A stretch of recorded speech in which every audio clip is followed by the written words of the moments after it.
सर्दियों की एक रात थी और दरबार की मर्दानगी भरी रोशनी भी मानो कुछ थक चुकी हो। मशालों की लौ कमजोर, दिए मंद और महल के विशाल हॉल में एक अजीब सी सन्नाटा छाया हुआ था। अकबर बाईस की आंखों में चिंता का एक असमंजस था। वे अक्सर अपने दरबार में न्याय और हंसी के लिए मशहूर थे, पर आज कुछ ऐसा घटा था जिसने उनकी आत्मा को झकझोर दिया था। उसी दरबार का एक कोना था जहां बीरबल बैठे हुए थे। उनकी आंखों में वही चुलबुली चमक थी, पर चेहरे पर गहरा सोच का पर्दा था। बीरबल के पास बैठा हुआ एक युवक, रोशन नाम का एक अनपढ़ सिपाही, कांप रही आवाज में कुछ कह रहा था जिसे सुनकर दरबार में बैठे सभी जिज्ञासु हो उठे। रोशन की आवाज में दर्द और भय दोनों थे। उसने बताया कि गांव के एक अंधेरे जंगल में एक चमकती वस्तु मिली, ऐसी चमक जो न तो किसी मशाल की थी न चांद की, जैसे सच्चाई की रोशनी किसी भेद में चमक उठी हो। उस रोशनी ने गांव वालों के बीच विवाद खड़ा कर दिया था। कुछ ने कहा वह कोई देवी देवता की वस्तु है, तो कुछ ने कहा वह शैतानी है। कई लोग उस रोशनी के आते ही सच का खुलासा करने लगे, लेकिन सच क्या सच सच में वहां था, या लोग केवल अपनी आंखों की, अपने हृदय की सच्चाई देख रहे थे? रोशन ने कहा कि गांव में दो भाइयों के बीच बड़ा झगड़ा चल रहा था। एक ने आरोप लगाया कि दूसरे ने उसकी जमीन छीन ली, पर अजीब बात यह थी कि दोनों का सच अलग दिखाई देता था जब वे उस चमक के सामने खड़े होते थे। एक सच्चा दिखता तो दूसरा झूठा, और कई बार दोनों ही सच्चे दिखाई दिए। बातें उलझती चली गईं और गांव का शांति नष्ट हो गई। अकबर के मन में न्याय और व्यवस्था की आग जल उठी। उन्होंने बीरबल से कहा, तुम समझते हो बिहारी, इस अंधेरी चमक में क्या रहस्य है? क्या यह वस्तु हकीकत में सच दिखाती है या लोगों की इच्छाएं? गांव में ऐसा क्या हुआ कि सच्चाई ही दोहरी हो गई? बीरबल ने थोड़ी देर आंखें बंद रखीं, फिर धीमे से कहा, महाराज, सच्चाई कभी भी केवल एक चीज नहीं होती, पर कुछ चीजें हैं जो अंधेरे में चमककर लोगों के अंदर के सच को बाहर निकाल देती हैं। पर सबसे बड़ा प्रश्न यह है कि उस चमक को कौन देख रहा है और किस नजरिए से देख रहा है। मैं वहां जाकर खुद देखूंगा, पर आपकी परमिशन है कि न्याय होगा।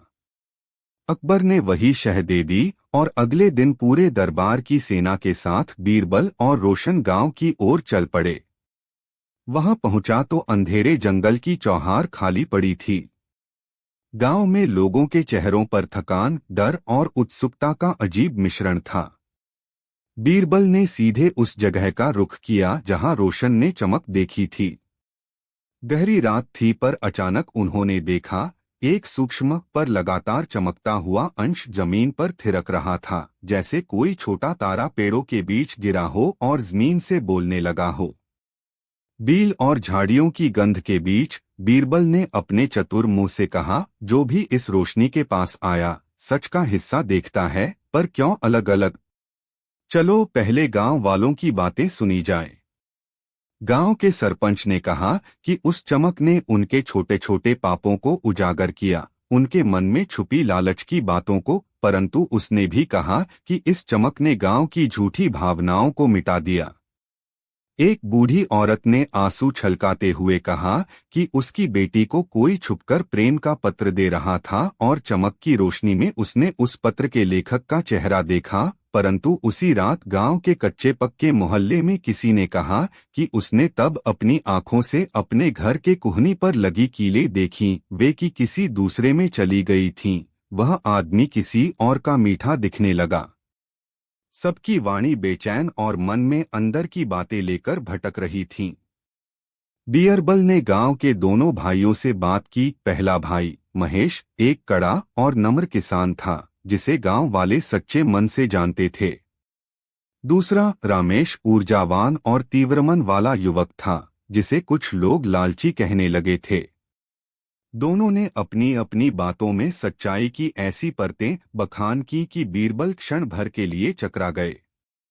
महेश ने कहा कि उसकी ही जमीन पर रामेश ने खेत का एक किनारा ले लिया है और उस किनारे पर एक प्राचीन कुआं है जिसे पीढ़ियों से महेश परिवार ने रखरखाव किया था। रामेश ने कहा कि वह कुआं बचपन में उसे बचाने आया था और उसने उसकी जमीन पर काम करने के अधिक अधिकार पाए। दोनों की आंखों में आंसू थे, पर उनमें से एक की बात सुनकर गांव के लोग सच्चाई तय करने लगे। किसी ने महेश को सही माना, किसी ने रामेश को, और कुछ ने दोनों में से किसी को भी पूर्णतः सही न ठहराया। अंधेरी चमक ने हर आदमी की अंदर की चीजों को बाहर निकाल दिया, पर बाहर निकला सच एक दूसरे से मेल नहीं खाता था। बीरबल कुछ सोच में पड़ गए।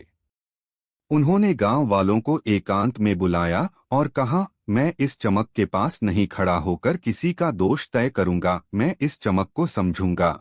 और इसी विचार के साथ उन्होंने रात भर जगाकर चमक की खोज की।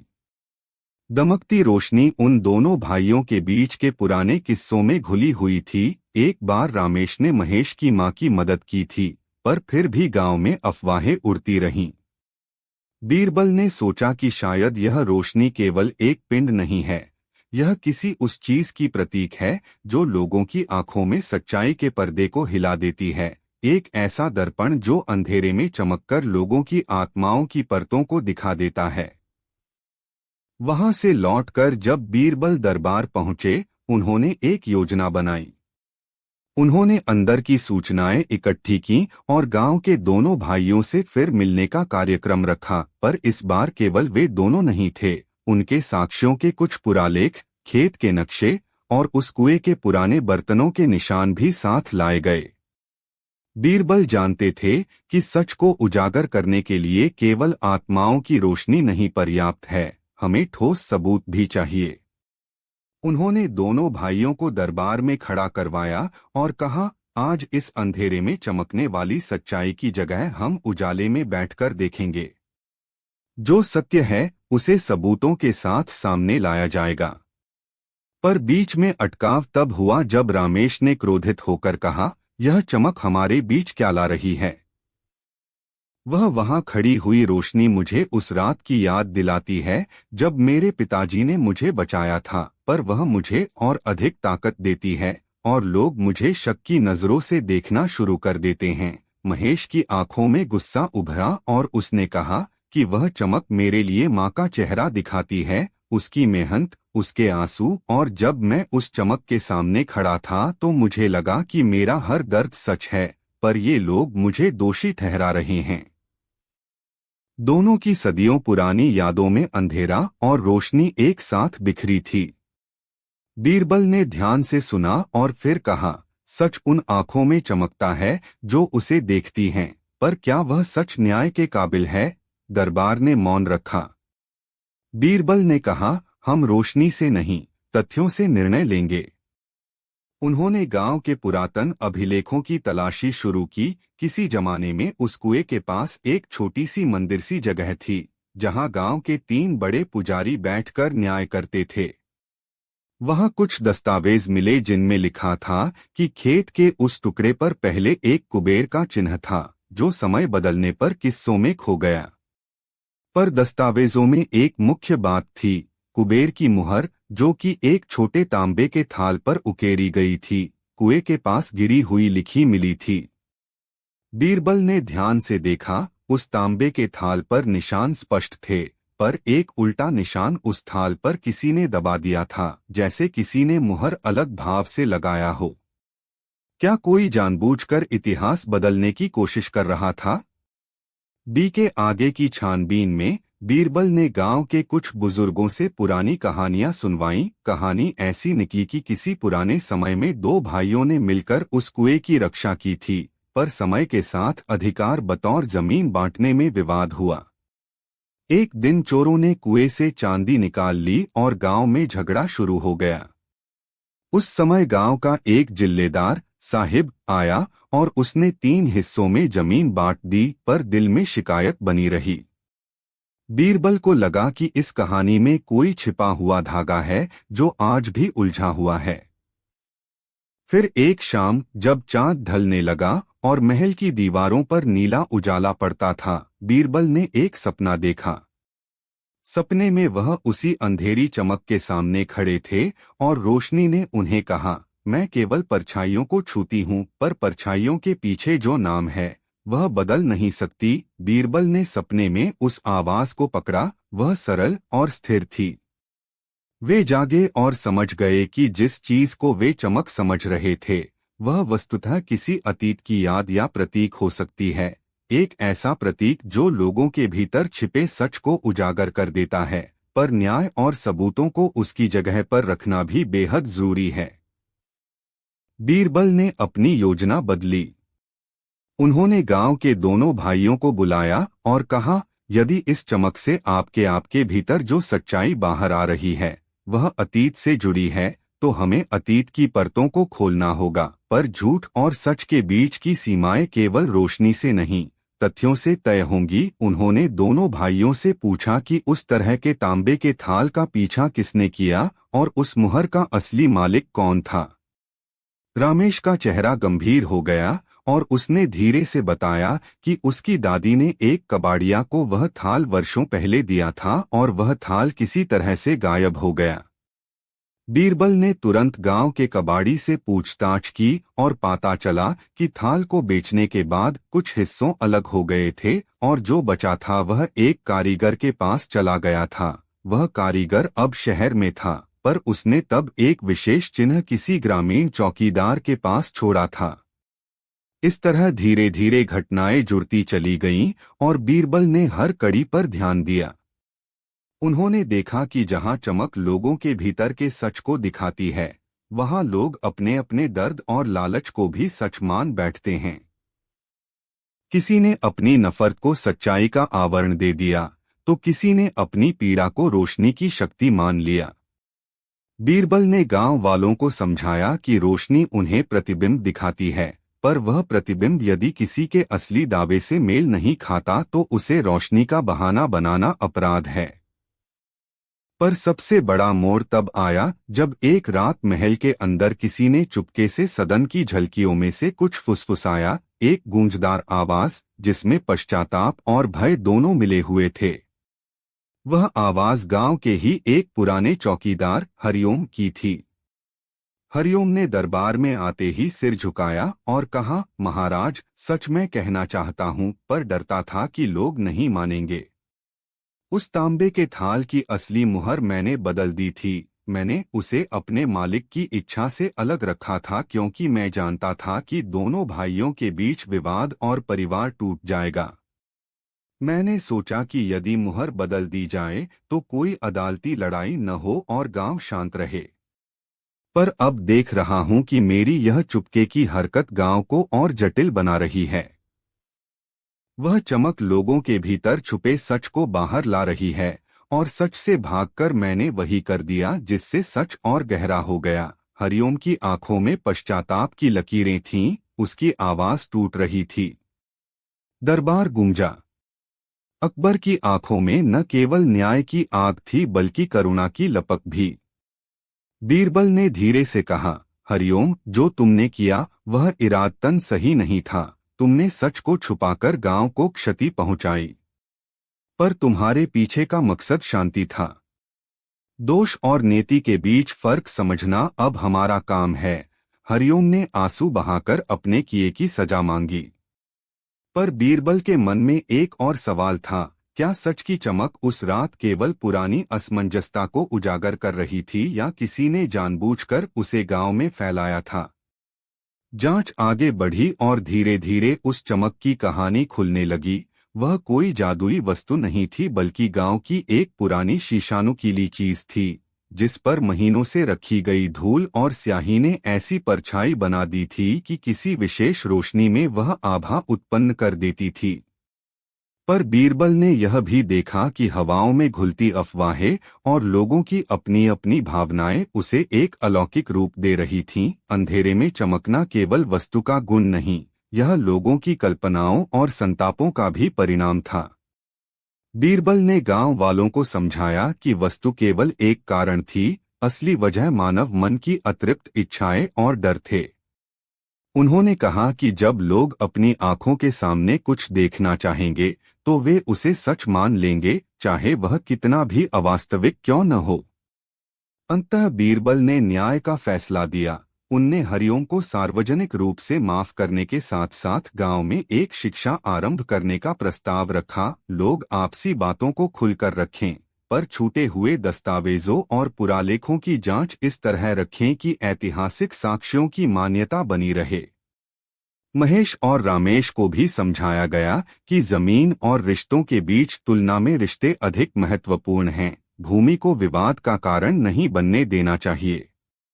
धीरे धीरे गांव में शांति लौटी, पर बीरबल ने गांव वालों को एक आखिरी बात कहकर भेजा, जब भी अंधेरे में कोई बात चमके, पहले अपने भीतर पूछो, क्या मैं इसका अधीर प्रतिबिंब देखकर निर्णय ले रहा हूं, या मैंने तथ्यों को ठीक से परखा है। यह वाक्य गांव वालों के दिल में घर कर गया। उन्हें पता चला कि सच्चाई केवल देखने में नहीं, पर समझने में भी है। समय बीतता गया और वह चमक भी धीरे धीरे अपनी तरह की मानो विलुप्त होती गई। पर बीरबल जानते थे कि असली काम तब पूरा हुआ था जब गांव ने आपस में संवाद करना सीख लिया और दस्तावेजों की इज्जत करना सीखा। उस चमक ने लोगों को सच्चाई की ओर मोड़ा, पर बीरबल की दी हुई शिक्षा ने उन्हें सच्चाई के साथ न्याय करना भी सिखाया।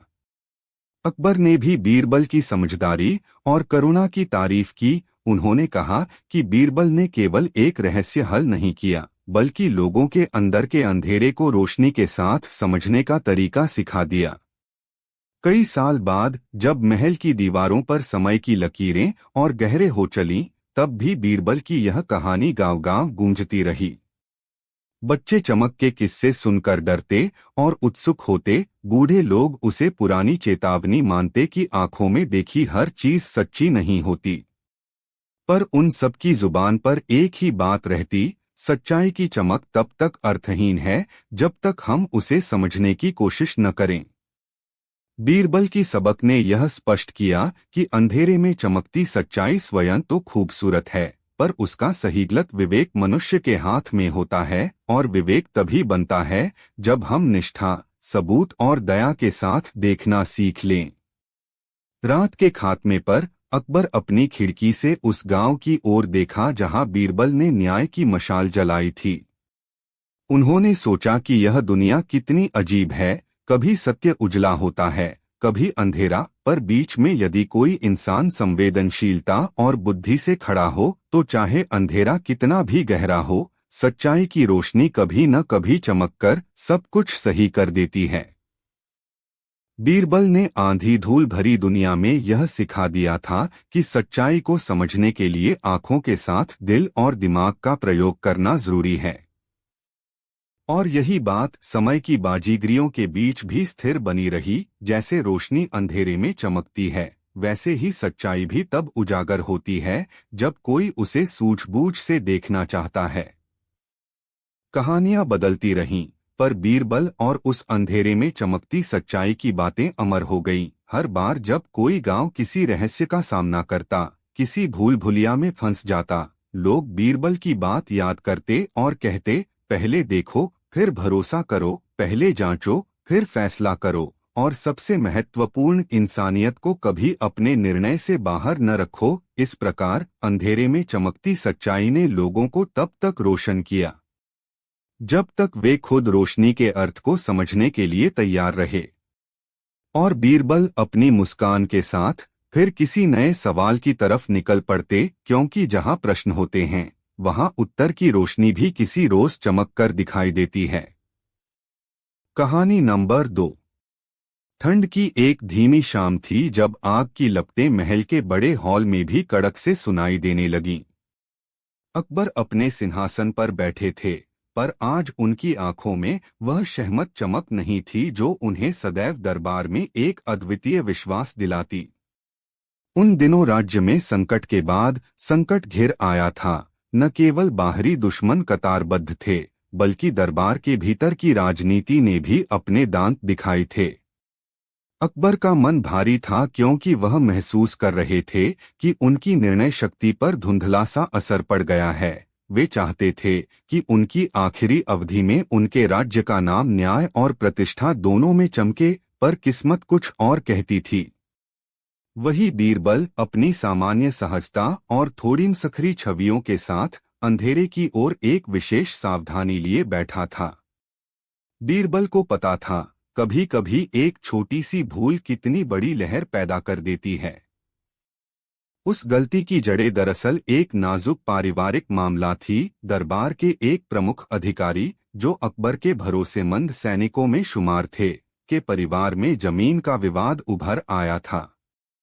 उस अधिकारी का नाम रतनमल था। वह बुद्धिमत्ता और उदारता के लिए जाना जाता था, पर उसकी जाति की जड़ें कुछ ऐसे लोगों से जुड़ी थीं जिनसे दरबार के कुछ सदस्य नाखुश थे। रतनमल के खिलाफ गलत सूचनाएं फैल चुकी थीं, जिनमें उसे बागीपन और खुफिया दस्तावेज लीक करने का आरोप लगाया गया था। अकबर ने दबाव और भय के बीच उस समय का एक ऐसा निर्णय किया जो बाद में उनकी अंतिम भूल के रूप में जाना गया। उन्होंने बिना पूरी जांच के रतनमल को पद से निलंबित कर दिया और उसकी संपत्तियों को जब्त करने के आदेश दे दिए। यह कदम अकारण था। न्याय का ठोस आधार न होने पर भी अकबर ने अपने विश्वासघात के डर से यह कठोर निर्णय ले लिया। यह भूल केवल रतनमल के लिए नहीं, बल्कि पूरे दरबार और राज्य के राजनैतिक संतुलन के लिए विषाक्त साबित हुई। रतनमल स्वयं शांत और संयत आदमी था। उसने कभी भी खुलकर अकबर के प्रति विद्रोह की बात न की थी। पर जब अकबर के आदेशों ने उसका मान और प्रतिष्ठा छीनी, तो दरबार में तरह तरह की आवाजें उठीं। किसी ने अकबर के साहस की प्रशंसा की कि उन्होंने बिना देर किए कार्यवाही की, तो किसी ने कहा कि राजाओं का काम है सोच समझकर निर्णय लेना।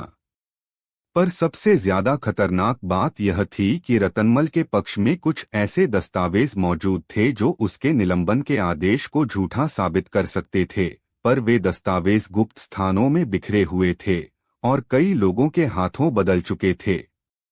बीरबल ने इस सब को ध्यान से देखा। उसने महसूस किया कि अकबर की यह भूल सरकार के विश्वास को कमजोर कर सकती है और सच्चाई दब कर रह जाएगी अगर सही समय पर उसे नहीं उठाया गया। बीरबल ने अकबर की आंखों में झलकती वह बेचैनी पढ़ी और सोचा कि इस बार उसे सिर्फ अपनी बुद्धि नहीं, बल्कि ऐसी चाल की जरूरत है जो अकबर के सम्मान को भी बचाए और रतनमल का सच भी उजागर हो। बीरबल ने तुरंत एक योजना की रूपरेखा बनाई। यह योजना न तो अप्रत्यक्ष होगी और न ही खुली टकराहट पैदा करेगी। उसने सोचा कि सबसे बेहतर तरीका है कि राजसी व्यवस्था के माध्यम से ही सच्चाई का प्रकाश निकाला जाए, ताकि किसी को यह न लगे कि दरबार के भीतर किसी ने अकबर की साख पर संकट डाला। बीरबल ने अकबर के पास एक सलाह के रूप में प्रस्तुत किया कि हम एक सार्वजनिक न्यायसभा का आयोजन करें जिसमें आम लोग भी आ सकें और जिनके सामने तथ्यों की शपथ ली जाएगी। अकबर, जो अपनी भूल के बाद संवेदनशील था और जनता के बीच अपना मान कायम रखना चाहता था, पहले तो अनिच्छुक हुआ पर फिर बीरबल की बातों में दम देखकर मान गया। बीरबल की चाल थी कि एक सार्वजनिक मंच पर जितने लोगों ने रतनमल के खिलाफ झूठ कहा था, वे स्वयं अपनी गवाही और दस्तावेजों के साथ उलझेंगे और छिपी हुई सच्चाई बाहर आ जाएगी। पर बीरबल का दूसरा उद्देश्य यह भी था कि अकबर खुद इस सभा में उपस्थित रहें और जनता के सामने नियमों के अनुसार अपने फैसले का संदर्भ पेश करने का आदेश दें, ताकि राजकीय हस्तक्षेप से बचा जा सके और यह दिखे कि न्याय स्वच्छ है। सभा के दिन पूरे नगर में हलचल थी।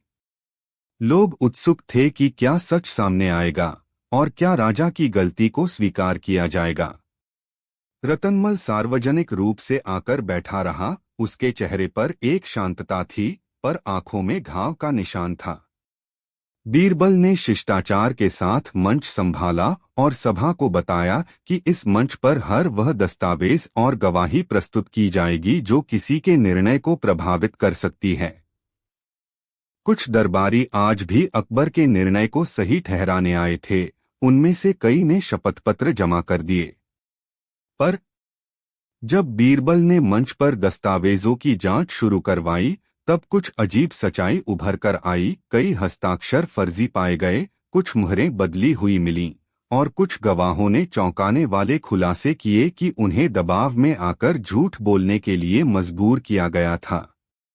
अकबर ने इन सब घटनाओं को देखा और उसके चेहरे पर पश्चाताप की झलक आ गई, पर बीरबल ने जानबूझकर सबको शांत रखा। उसने चाहा कि राजा खुद तथ्य देखकर स्वयं महसूस करे कि इतनी जल्दी और बिना जांच के लिए गए निर्णय की कितनी बड़ी कीमत चुकानी पड़ सकती है। वही रतनमल की तरफ कुछ ऐसे संकेत आए जो बीरबल के लिए निर्णायक थे। एक बूढ़ा सिपाही, जिसने वर्षों से रतनमल की ईमानदारी देखी थी, ने साहस करके बताया कि उसने अदालत में एक पत्र देखा था जिसमें कुछ लोगों की साजिश का जिक्र था। उस पत्र का संदर्भ देते हुए उसने कहा कि कुछ दरबारियों ने रतनमल को बदनाम करने के लिए दस्तावेजों को एकत्र कर मशीनी हस्तक्षेप किया था ताकि अकबर का निर्णय सत्यापित दिखे। यह खुलासा सभा में भूचाल ला गया। दरबार के कुछ सदस्य, जिन्होंने रतनमल को घेरने में भूमिका निभाई थी, अब खुद कठिन स्थिति में आ गए। बीरबल की चाल यहाँ सफल हो रही थी। वह चाहता था कि निष्कर्ष अपने आप उभर आएं और लोगों का भरोसा फिर से सही निर्णय प्रक्रिया में बंधे। पर यहाँ समस्या सिर्फ कपट और साजिश तक सीमित नहीं थी, भीतरी दरबार की राजनीति गहरी थी। उन लोगों ने, जो रतनमल के खिलाफ थे, अपना बचाव करने के लिए एक आखिरी कोशिश की। उन्होंने एक पुराना, कथित रूप से रहनुमा दस्तावेज पेश किया जिसमें रतनमल के विरुद्ध कुछ बातें दर्ज थीं। लेकिन बीरबल ने उस दस्तावेज की परतों को खोलना शुरू कर दिया। उसने सूक्ष्म अक्षरों और मुहर के छाप की तुलना की और पाया कि कुछ पन्नों पर स्याही के रंग असामान्य हैं, कुछ हिस्सों को बाद में जोड़ा गया था। बीरबल ने यह दिखा दिया कि दस्तावेज को संशोधित किया गया था ताकि वह अकबर को प्रभावित कर सके। इस खुलासे से दरबार में सन्नाटा फैल गया और अकबर के मन में झूठ के ऊपर उठते हुए अपने निर्णय की भूल का भारी पछतावा छलक पड़ा। अकबर की मानवता और उसकी चुनी हुई भूल अब उसके सामने नंगे सत्य की तरह खड़ी थी। उन्होंने महसूस किया कि उनका दबाव और जल्दबाजी किस हद तक किसी निर्दोष की प्रतिष्ठा को मिटा सकती थी। पर बीरबल ने यहाँ भी शत्रुता नहीं दिखाई। उसने समता और नीति के आधार पर अकबर को आगे बढ़ने की राह दिखाई। उसने सुझाया कि रतनमल के सारे अधिकार बहाल कर दिए जाएं और जिन लोगों ने झूठ फैलाया वे सार्वजनिक रूप से माफी मांगे तथा दोष सिद्ध होने पर दंडस्वरूप सेवा से निलंबित हों। बीरबल की चाल बस यही नहीं थी, वह चाहता था कि अकबर की भूल का न्यायिक रूप से निराकरण हो ताकि भविष्य में कोई और शासक भी इसी प्रकार की जल्दबाजी न करे। उसके लिए अकबर की प्रतिष्ठा बचाना उतना ही आवश्यक था जितना कि रतनमल का सम्मान। बीरबल समझता था कि यदि अकबर अपने दोष को स्वयं न माने और सजा न सुनाए तो दरबार में डर और अविश्वास की हवा बनेगी, पर यदि अकबर सच्चाई के सामने सुधरते दिखे तो लोग राजशक्ति में भरोसा बनाए रखें।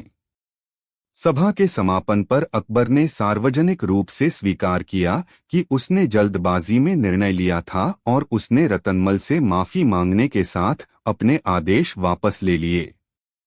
यह क्षण इतिहास में अमिट हो गया, एक सम्राट जिसने अपनी गलती सार्वजनिक रूप से मानी और उसका सुधार किया। पर असली चमत्कार बीरबल की चाल में था। उसने न केवल सच्चाई को उजागर किया बल्कि एक ऐसा मंच बनाया जिसमें राजा और जनता दोनों ने अपना विश्वास फिर से स्थापित किया।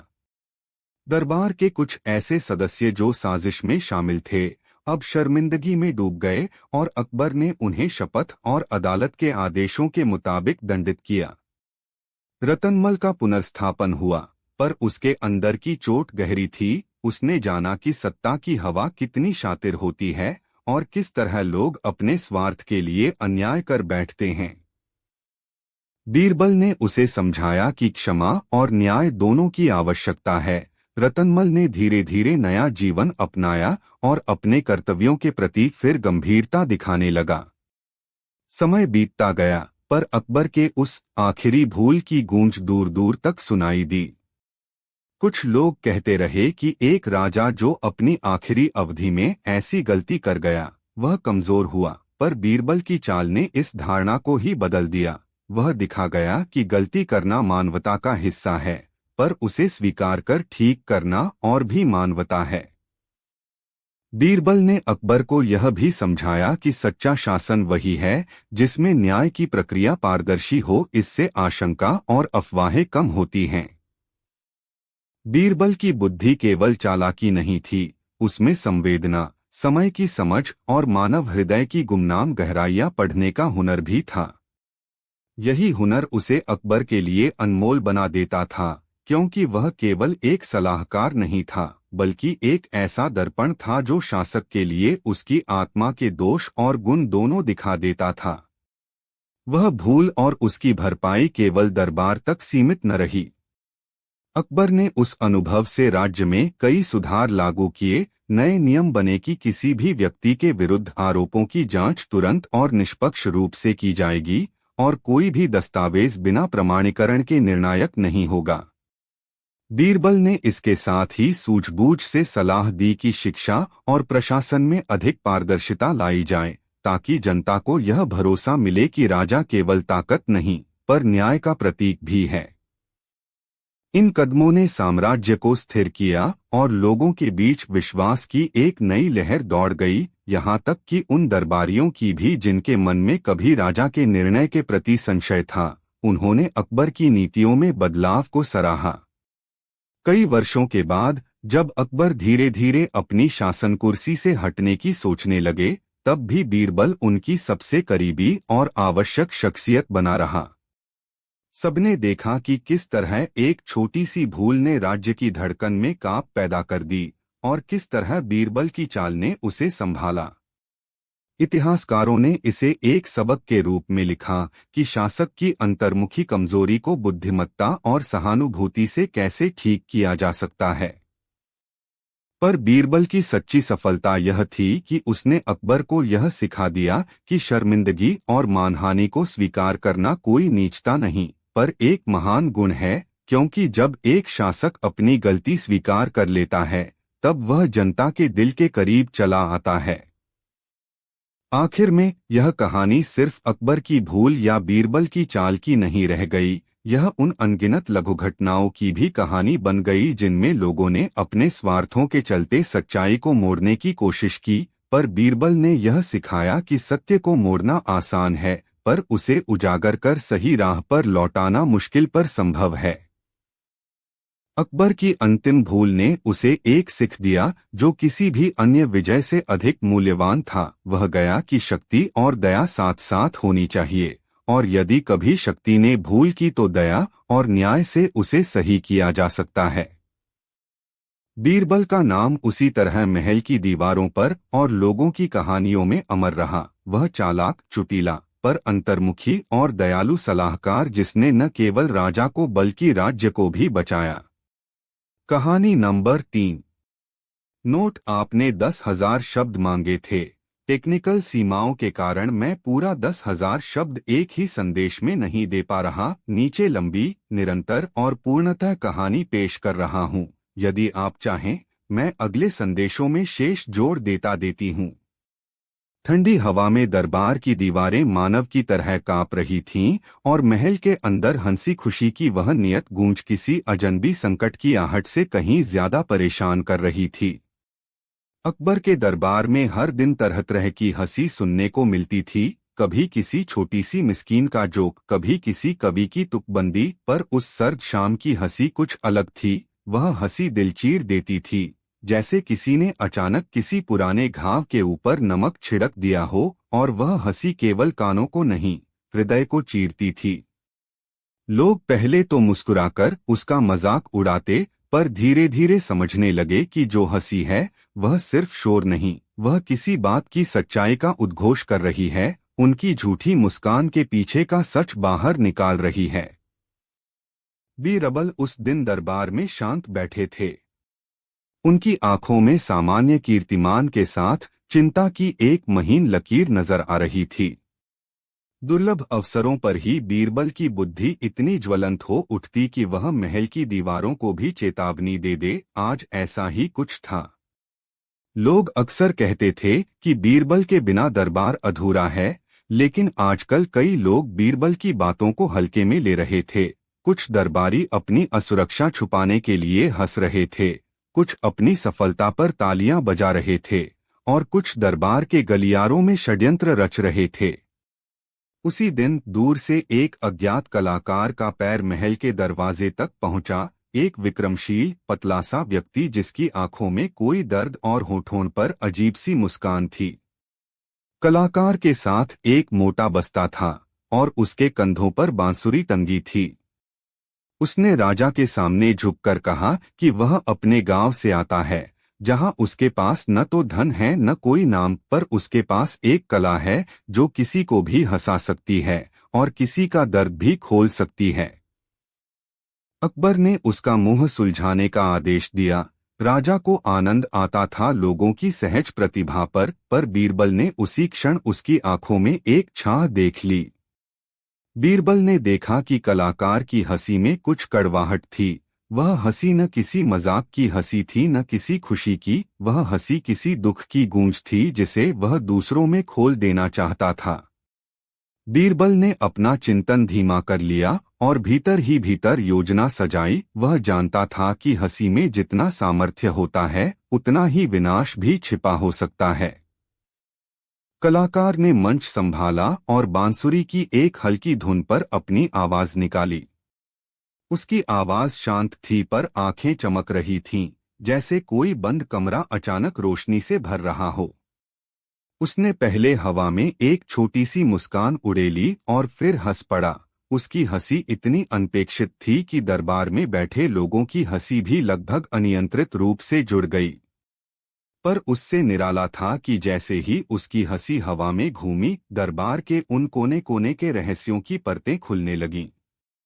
किसी मंत्री के हाथ से गायब उंगलियां लौट आईं, मतलब एक पुराना वचन उसकी आवाज से जग गया। किसी राजकुमारी के चेहरे पर छुपा हुआ भय उसकी हंसी से बाहर आ गया। और सबसे ज्यादातर लोगों की आत्माओं के दबे हुए सच ऐसे निकलने लगे कि वे खुद हतप्रभ रह गए। एक वृद्ध मंत्री का चेहरा अचानक रंग बदल गया और उसने गुस्से में कहा कि कलाकार ने उसके परिवार की पुरानी गलतियों को उजागर कर दिया। वह चीखते हुए उठ खड़ा हुआ और अपनी आंखों में आंसू भरकर बोला कि उसने कभी किसी को धोखा नहीं दिया। पर उसका स्वर उसकी हौसले में नहीं निभाया। वह मानकर चल पड़ा कि उसकी मौत जैसी सच्चाई अब सबके सामने आ चुकी है। दूसरी ओर एक 14-17 वर्ष की राजकुमारी, जो धीरे धीरे महल के कला आयोजन में शामिल होती रही थी, उस हंसी के असर से इतना विचलित हुई कि छीन सी गई मुस्कान उसके चेहरे से खिसक गई। वह अचानक याद कर बैठी कि उसके भीतर एक प्रेम था जो उसे खा रहा था, पर उसने उसे बंद कर रखा था। उस प्रेम की गूंज उसकी पलकों से छलक आई और भीड़ में सन्नाटा छा गया। यहाँ तक कि अकबर भी स्तब्ध हुआ। राजा की आंखों में एक जलन आई, क्योंकि कलाकार की हंसी ने एक पुराने निर्णय की परछाई उजागर कर दी। एक निर्णय जिसमें अकबर ने एक निर्दोष पर सख्त आदेश दे दिया था, केवल इसलिए कि कुछ दरबारी ने उसे गलत सलाह दी थी। अगला क्षण बीरबल ने अपने मुंह से धीरे धीरे कहा, महाराज, यह कलाकार अपनी कला से सच के कुछ ऐसे पर्दे खोल रहा है जिन पर हम सभी सोते रहे हैं, पर हमें देखना होगा कि सच की यह तरह किसे बर्बाद कर देगी और किसे आजाद। अकबर ने ठंडी सांस ली। वह जानता था कि सच्चाई दिखना और उसके साथ न्याय करना अलग चीजें हैं। पर कलाकार की हंसी ने एक और सच्चाई खोली कि कुछ लोग इस हंसी का दुरुपयोग करने की योजना बना रहे थे। वे उसे हथियार बनाना चाहते थे। महल की रहस्यमयी रात में बीरबल ने तुरंत समझ लिया कि यह हंसी सिर्फ खुलासे कर रही है, कोई अलौकिक शक्ति नहीं, पर उसके असर का दायरा इतना गहरा था कि यदि उसे मौसम की तरह बहने दिया गया तो कई परिवार टूट सकते थे। बीरबल ने कलाकार को एक जगह बुलाया और उसके शब्दों को ध्यान से सुना।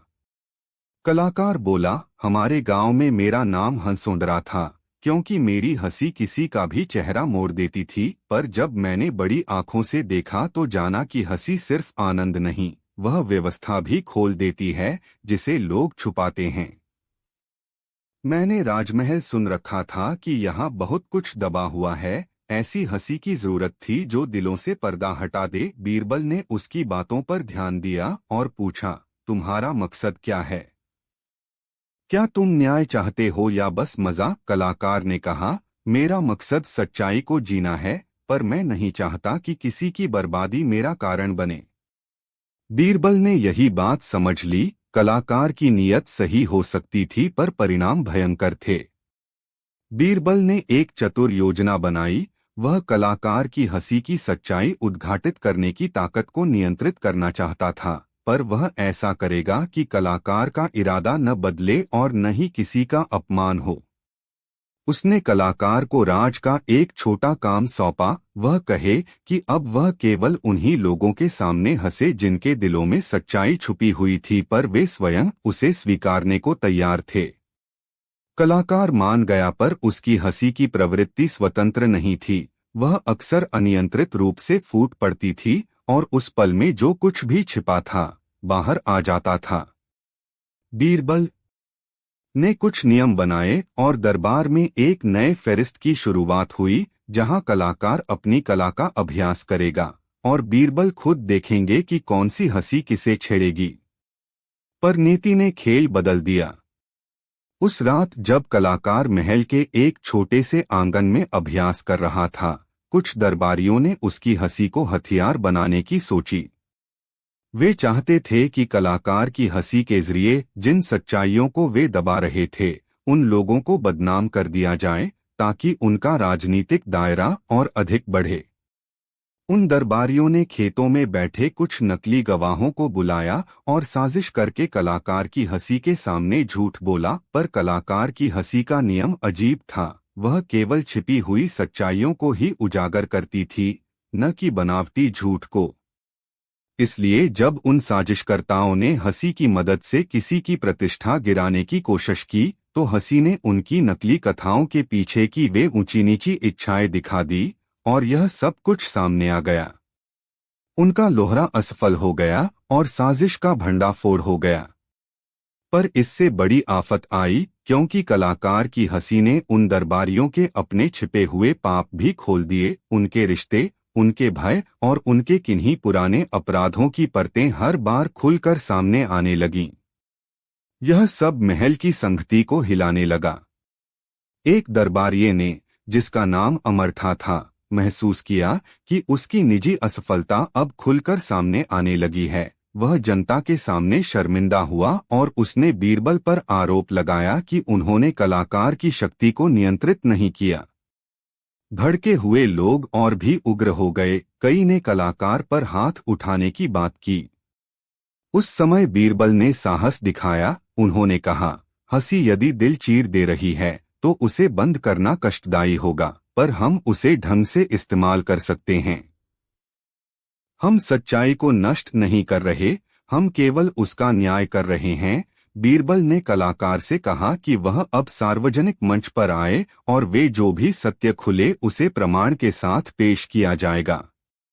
कलाकार ने बेबाकी से हंसकर कहा, मैं सच दिखाने के लिए हूँ, पर मैं किसी को मासूम की तरह नहीं मार सकता। बीरबल ने कहा कि मासूमों की रक्षा भी उनकी जिम्मेदारी है।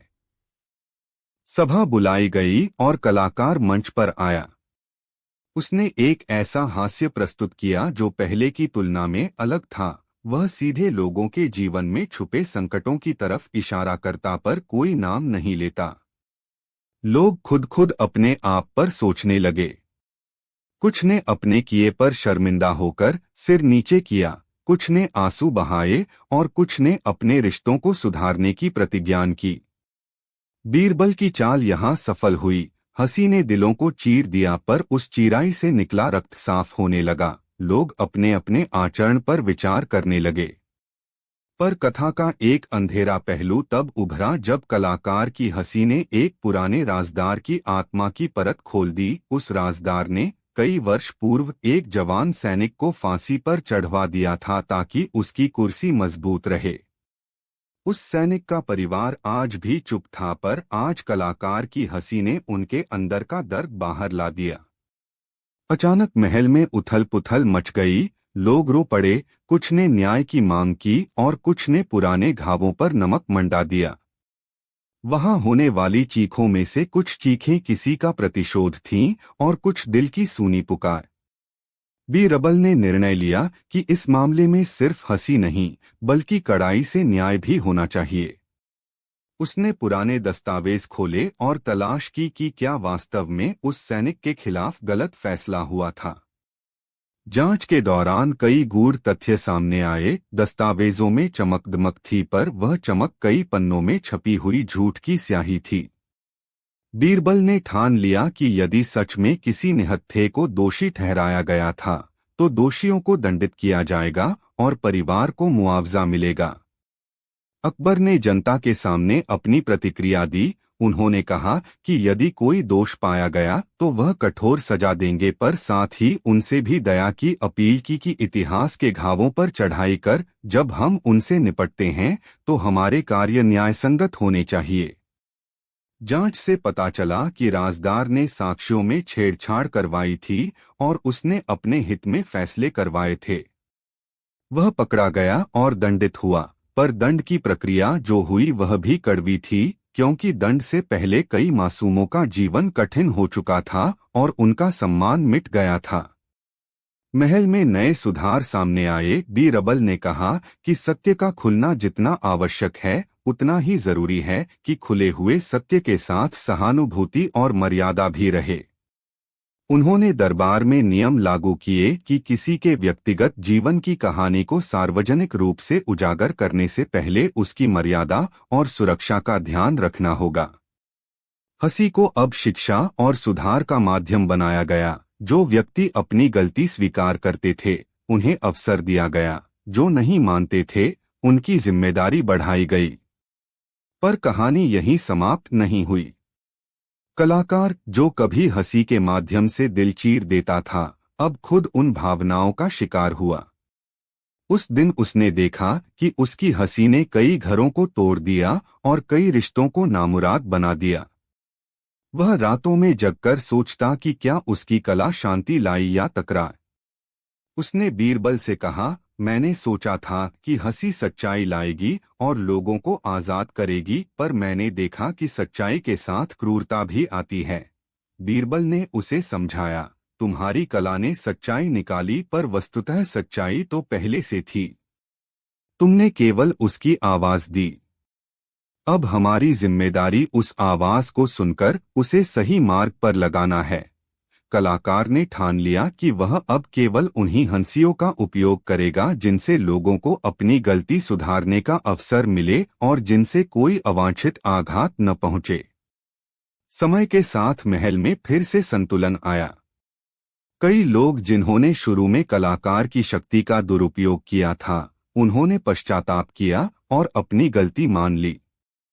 कुछ परिवारों ने अपनी टूट-फूट के बाद फिर से मिलन किया और कुछ ने वह दूरी बनाए रखी जो समय के साथ कम हो गया और उस कलाकार ने अपनी हंसी में थोड़ी नई मोड़ डाली थी। उसने न केवल सच्चाई दिखलाई जाना बल्कि हंसी दिल की सच्चाई है सामने शर्मिंदा होने की जगह भी बन सकती है। स्वीकार कर सुधार कैसे मुस्कुराते हुए जवाब दिया, वह हंसी अब दिल चीरती थी, पर उस चिराई के बाद एक मरहम होता था जो पहले मौजूद नहीं था। तीनों को साथ लेकर बीरबल का जीवन किसी का उसी तरह महल में चलता रहा, पर कलाकार की आखिरी हंसी उस दिन भी दोनों को गहराई से सोचने पर मजबूर कर दिया। उसमें समझ थी। उन्होंने यह जाना कि मानव भावनाएं नाजुक होती हैं और किसी भी कला ने जितने ज्यादा खोले थे कि कुछ को भरा भी, यह संतुलन शायद जीवन की सबसे बड़ी सीख थी। अकबर ने अपने दरबार में नए नियम लागू किए कि सच्चाई की तरह की सार्वजनिक खुलासे वाली कला का उपयोग होता है सामाजिक भलाई के लिए हो, इंसानियत और न्याय के हित के लिए। बीरबल ने भी यह जाना कि समझ केवल किसी किताब से इस्तेमाल करने की चीज नहीं है, उसमें मानवता की कहानियों और नीतियों के रूप में बचा रहा। और कलाकार की हंसी, जो कभी दिल चीर देती थी, उसने अंततः लोगों को अपने भीतर झांकने और बदलने की प्रेरणा दी। ऐसा परिवर्तन जो क्रूर नहीं था, पर गहरा था। वक्त के थपेड़ों के साथ कई चेहरे गुजर गए, पर बीरबल और उस हंसी की कहानी दरबारियों की कहानियों में और गांवों की चौपालों में बताई जाने लगी। यह कहानी बताती थी कि हंसी कभी कभी सच्चाई की तलवार बन जाती है, पर यदि उसके साथ दया और विवेक न हो तो वह सब कुछ नष्ट कर सकती है। बीरबल की चाल और कलाकार की सोच ने यह सिखाया कि दिल चीर देने वाली हंसी से डरना नहीं चाहिए, पर उसकी जिम्मेदारी स्वीकार करनी चाहिए, ताकि जो चोटें खुलें वे मरहम भी पाएं और लोग फिर से अपने भीतर की रोशनी देखकर जीवन संवार सकें। आपने 10,000 शब्द मांगे थे। तकनीकी सीमाओं के कारण मैं पूरे 10,000 शब्द एक ही संदेश में नहीं दे पाऊंगा। नीचे मैं एक लंबी, निरंतर और पूरा महसूस होने वाली कहानी दे रही हूँ। यदि आप चाहें तो मैं अगली प्रतिक्रिया में इसे आगे बढ़ाकर पूरा कर दूंगा। अकबर के दरबार में बीरबल का स्थान केवल एक मंत्री का नहीं था, वह एक ऐसे दर्पण की तरह था जो राजा के सामने उसकी सच्चाई और उसकी कृपा दोनों को दिखा देता था। उस दर्पण के बिना महल पहले कभी खाली नहीं लगा था, पर जब वह खालीपन आया तो उसकी गूंज इतनी गहरी निकली कि दिल्ली की दीवारें भी उस कमी का एहसास करने लगीं। लोग कहते थे कि बीरबल शहर से दूर गया था, किसी लेखा जोखा में वह कहीं नई खोजों में उलझा हुआ था, तो किसी ने कहा कि वह किसी मजहबी यात्रा पर निकला है, पर राजसी अफवाहें अक्सर सच से भी कम भरोसेमंद होती हैं। अकबर ने अपने मन की असहज आवाज को दबाकर शासन चलाया, पर हर विचार में बीरबल का साया कुछ इस तरह उभर आता कि राजा का मन चैन न पाता। पहले तो वह सुबह सामान्य आती, पर अकबर की आंखों में वह हल्की उदासी थी जो किसी प्रिय साथी की कमी में पड़ती है। दरबारियों की बातों में अब कोई चुटीली ठिठोली नहीं थी, कवियों के शेरों में वही तीखी चुभन नहीं रही, और राजसभा की चर्चाएं अक्सर सिर्फ नीति और आंकड़ों तक सिमट कर रह जातीं। बीरबल जब भी बोलते थे, उनकी बातों में हंसी और दया दोनों होते थे। उनकी किसी एक बात पर अकबर हंस देते और किसी दूसरी पर सोच में डूब जाते। अब वही हंसी और वही समझ दोनों गायब थे। दिन बढ़ते गए और अकबर का मन भारी होता गया। वह दरबार की महफिलों में भी खोया रहने लगा, जैसे कोई शहजादा जिसका प्रिय खिलौना कहीं खो गया हो। एक दिन सुबह सवेरे अकबर बाग की सैर पर निकले। हवा में हल्की ठंडक थी और पेड़ों पर उगे धुंधल के फूलों की खुशबू महल तक आती थी। अकबर को कुछ ऐसे समय मिलते जब वे अपने दरबार की हलचल से परे जाकर सोचते। उस दिन भी उनकी चाल अधूरी सोच से भरी थी। वे बीरबल के न आने की वजह जानना चाहते थे, पर साथ ही उन्हें अपने भीतर एक कमी का एहसास भी था जो शब्दों में बयां नहीं होता था। उनके साथ कुछ नाई, एक गुस्सैल सेनापति और कुछ दरबारी भी थे, पर अकबर की निगाहें कहीं दूर थीं। तभी रास्ते में एक छोटा सा लड़का आया, जिसके हाथ में कागज के बने चमकीले पत्ते थे। वह पत्तों पर चुटकुले और लाठी हंसी वाले कार्टून बनाता था और महल के आने वालों को बेचता। राजा ने उसकी ओर देखा और अचानक उस बच्चे की भोली हंसी में बीरबल की कोई कमजोर सी परछाई देख ली। राजा रुके और बच्चे की तरफ झुके, बिना किसी परिचय के, बिना किसी दरबार के शोर शराबे के। वे केवल एक इंसान बन बैठे और बच्चे से बोले, बताओ छोटे, तुम्हारे चेहरे पर जो हंसी है, क्या तुम दूसरों को भी हंसा सकते हो? बच्चे की बोलचाल में मासूमियत थी, पर उसने राजा को देखा और चमकीली आंखों से बोला, हाँ महाराज, पर हंसी का अपना एक साया है। कोई हंसी दिल में जैसे तार छेड़ दे तो वह हंसी आपको भीतर तक हिला दे देती है। राजा ने एक हल्की मुस्कुराहट में बच्चे का पत्ता लिया और उसमें बने चित्रों को देखा। एक दाढ़ी वाला बुद्धिमान दर्पण थामे हुए था, जो राजा के सामने मुस्कुरा रहा था। अकबर की आंखों में झलक आई, बीरबल की याद और भी तीव्र हो गई। वह लौटकर सीधे दरबार पहुंचे और आज की सभा में एक अलग तरह की गंभीरता लिए बैठे।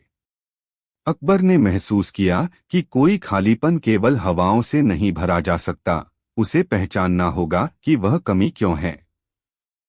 उन्होंने दरबारियों को बुलाया और कहा कि आज के निर्णयों में वे बीरबल की तरह विचार करें, न सिर्फ शास्त्र और दस्तावेज देखें, पर इंसान की भावनाओं और जीवन के संदर्भों को भी मूल्य दें। दरबारियों ने सिर हिलाया, पर अंदर की शिकायतें बाहर आ गईं। कईयों के चेहरों पर यह स्पष्ट था कि बीरबल की सरल हंसी और चालाक बुद्धि कोई आसान बाजार की वस्तु नहीं थी जिसे कुछ ही समय में खरीदा जा सके। कुछ सप्ताह बीते और महल में नीरवता बढ़ती गई। अकबर ने खुद को कई बार पकड़ा। जब किसी काम में कठिन निर्णय आए तो वे बीरबल की परामर्श के लिए जगह पूछते, पर आवाज खालीपन में गूंज कर रह जाती। वे बीरबल की उन कहानियों को याद करते जिनमें हल्के शब्दों के नीचे गहरी नीति और मानवता बसी रहती। कई रातों को वे जाग कर दिए की रोशनी में बैठते और बीरबल की आवाज की तिक्त मिठास सुनते, जैसे यादों की लकीरें उनकी अंतरात्मा पर चमकती हों।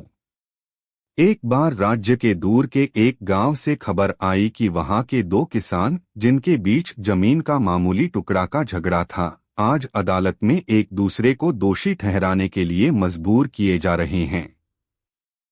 वकीलों और चापलूसों ने दोनों पक्षों का प्रचार कर दिया था। हर आदमी ने अपनी अपनी भाषा में सत्य और झूठ तय कर लिया था, पर मामला कानून से भी बड़ा बन गया था क्योंकि दोनों का परिवार टूट रहा था। अकबर ने तुरंत आदेश दिया कि यह मामला दरबार में लाया जाए।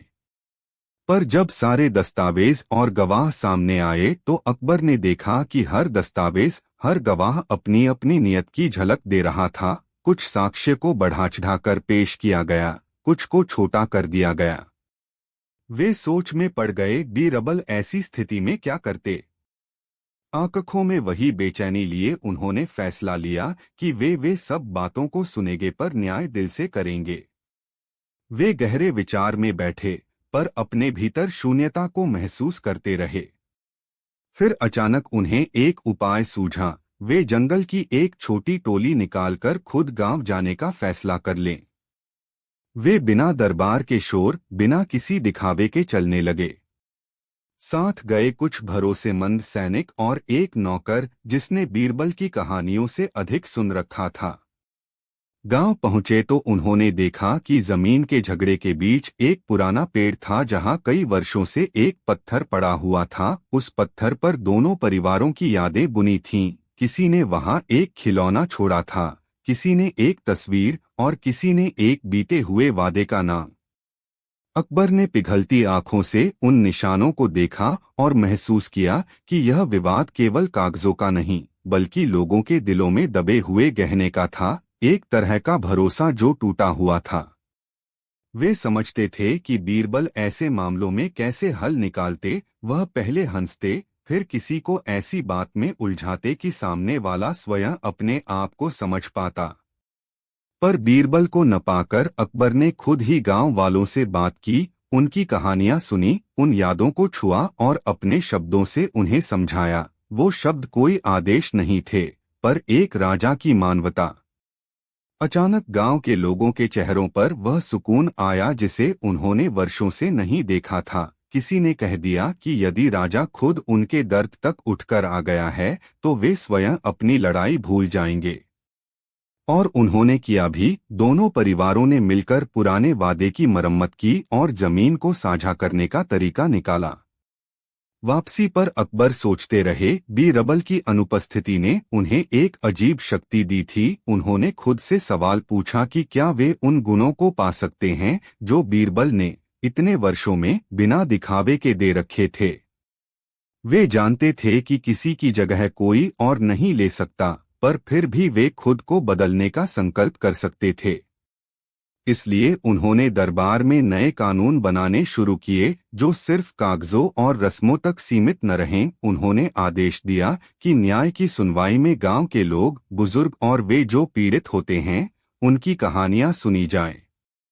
बहुतों ने इस पर हंसी उड़ाई, पर समय ने दिखाया कि जब शासन और दया साथ हों तो निर्णय और भी मजबूत बनते हैं।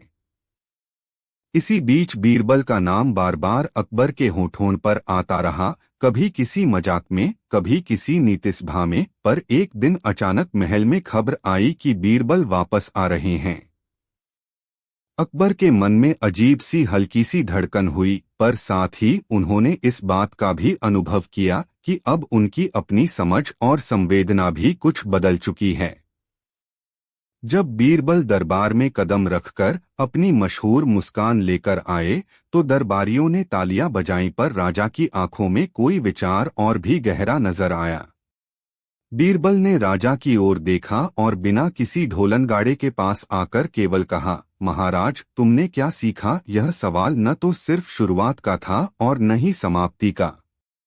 अकबर ने ठंडी आवाज में कहा, मैंने जाना कि कोई व्यक्ति अकेला नहीं चलता, न नेता, न सलाहकार, न मित्र। पर यदि वह मित्र दूर हो तो उसे याद कर दुखी होना ठीक है, पर उससे बढ़कर जरूरी है कि हम स्वयं भी उस गुण को अपनाएं जो हम चाहते थे। मैंने देखा कि तुम्हारी कमी ने मुझे भीतर झांकने को मजबूर किया और मैंने न्याय में दिल का हिस्सा जोड़ना शुरू किया। बीरबल ने हंसकर कहा, अच्छा किया महाराज। पर याद रखना, दिल का हिस्सा रखना ही काफी नहीं, उसे व्यवहार में लाना भी जरूरी है। और हाँ, एक राजसत्ता के लिए हंसी और दया दोनों साथ हों, तभी शासन सही चलता है। बीरबल की वापसी के बाद भी महल का माहौल बदल चुका था। अकबर अब पहले की तरह नहीं रहे, उनमें एक नई सूझ और अनुभव जुड़ चुका था। बीरबल ने देखा कि राजा की आंखों में अब वही गहराई है जो पहले केवल बीरबल की बातों में दिखती थी। वे अक्सर साथ बैठकर ऐसे मामलों पर विचार करते जिसमें बीरबल का चुटीला अंदाज और अकबर की बढ़ी हुई समझ साथ मिलकर न्याय को नया रूप देते। दरबारियों ने भी महसूस किया कि एक साथी की कमी कभी कभी एक अनमोल सबक भी लाती है। यह सिखाती है कि किसी भी दायित्व में एक दूसरे की कमी को भरने की क्षमता होना चाहिए। समय के साथ अकबर और बीरबल की जोड़ी फिर उतनी ही मशहूर हो गई, पर उस अवधि की यादें हमेशा अकबर के दिल में तरोताजा रहीं, क्योंकि उन्होंने जाना था कि यदि किसी प्रिय की कमी से प्रेरित होकर एक राजा अपने भीतर का बदल होने का मार्ग अपना ले, तो वह राज्य के लिए भी वरदान है। महल में अब हर निर्णय में उस दिन की बात की झलक मिलती कि सत्ताधारियों को कभी भी केवल शक्ति और आदेश तक सीमित नहीं रहना चाहिए, उन्हें इंसानियत, संवेदना और हंसी की कमी पूरक करने की भी जरूरत होती है। और अकबर ने बीरबल की अनुपस्थिति में जो कमी महसूस की थी, उसे अपने अंदर भरकर अपने राज्य को और भी दयालु और समझदार बनाया। कहानी के आखिरी पलों में अकबर एक बार फिर से उसी बाग में बैठे जहां वे पहले दिन बच्चे से मिले थे। उस दिन भी एक छोटा लड़का आया, पत्तों के साथ, पर अकबर ने अब उस पर सिर्फ राजा की निगाह नहीं की, उनकी आंखों में एक शिक्षक की गहराई भी थी। उन्होंने उस बच्चे को बुलाया और कहा, हंसना सीखो, पर याद रखना कि तुम्हारी हंसी जो भी खोलती है, उसे मरहम भी मिले। बच्चे की आंखों में आश्चर्य और समझ दोनों दिखे। अकबर मुस्कराए और सोचने लगे कि बीरबल ने उन्हें जो पढ़ाया वह अब सिर्फ बीरबल का नहीं रहा, वह उनका भी हिस्सा बन गया था। उन्होंने कान में धीरे से बोला, कभी कभी कमी आती है, पर वही कमी हमें पूरा करना भी सिखाती है। और हवा में एक हल्की सी हंसी घुल गई, न किसी के दिल को चीरते हुए, न किसी के घाव पर नमक छिड़कते हुए, पर एक ऐसी हंसी जो दिमाग और दिल दोनों को सजग रखती थी।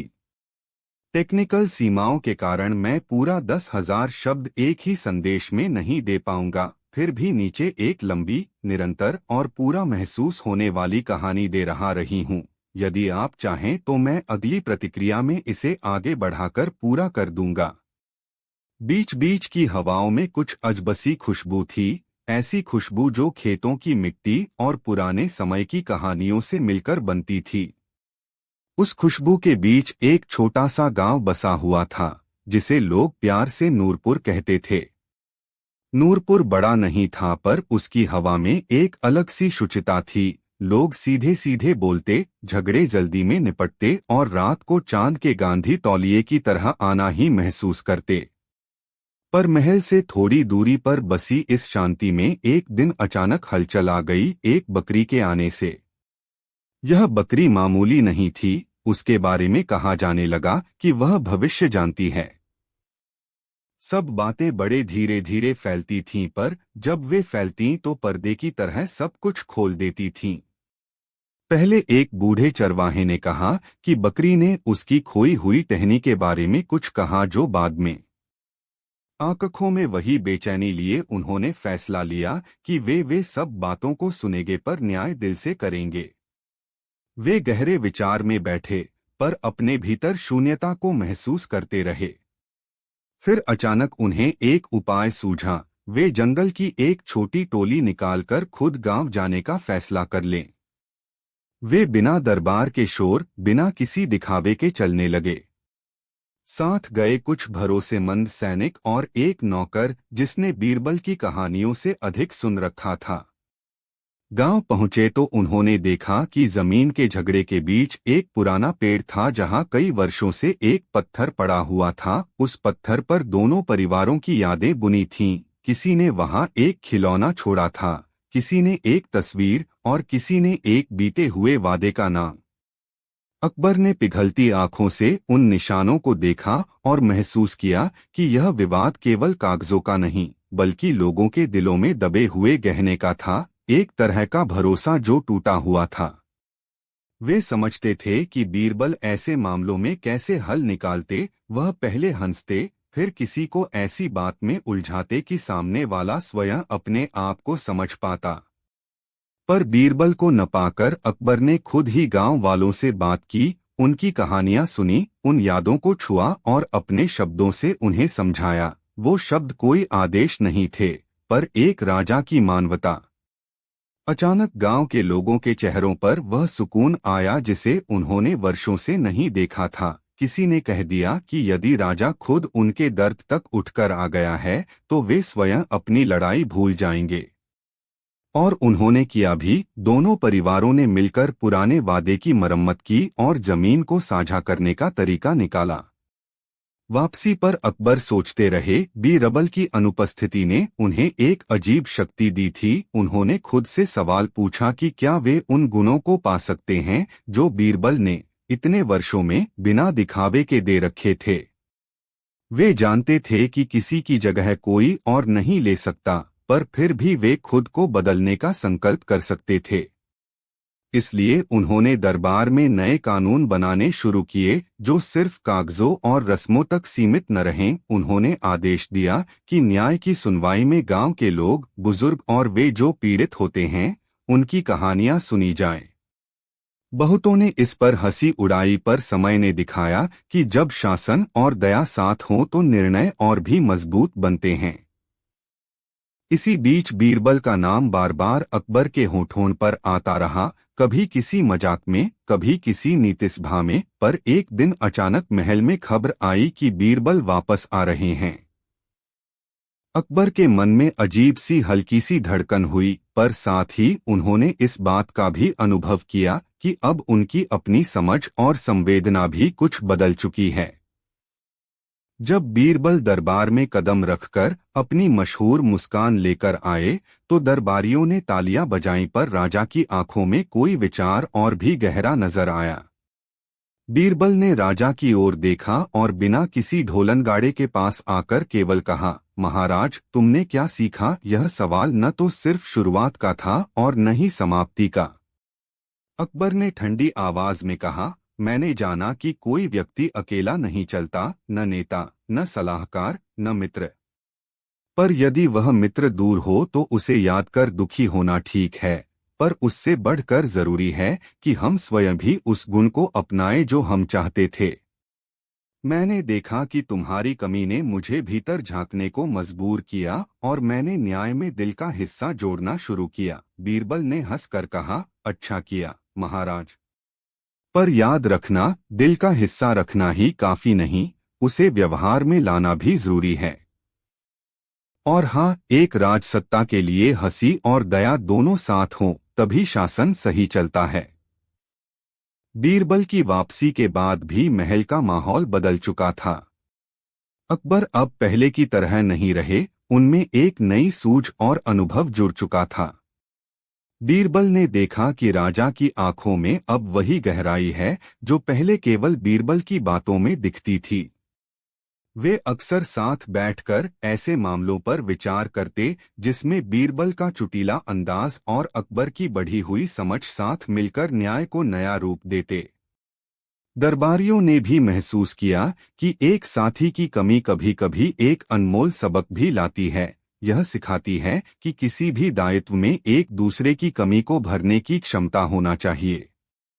समय के साथ अकबर और बीरबल की जोड़ी फिर उतनी ही मशहूर हो गई, पर उस अवधि की यादें हमेशा अकबर के दिल में तरोताजा रहीं, क्योंकि उन्होंने जाना था कि यदि किसी प्रिय की कमी से प्रेरित होकर एक राजा अपने भीतर का बदल होने का मार्ग अपना ले, तो वह राज्य के लिए भी वरदान है।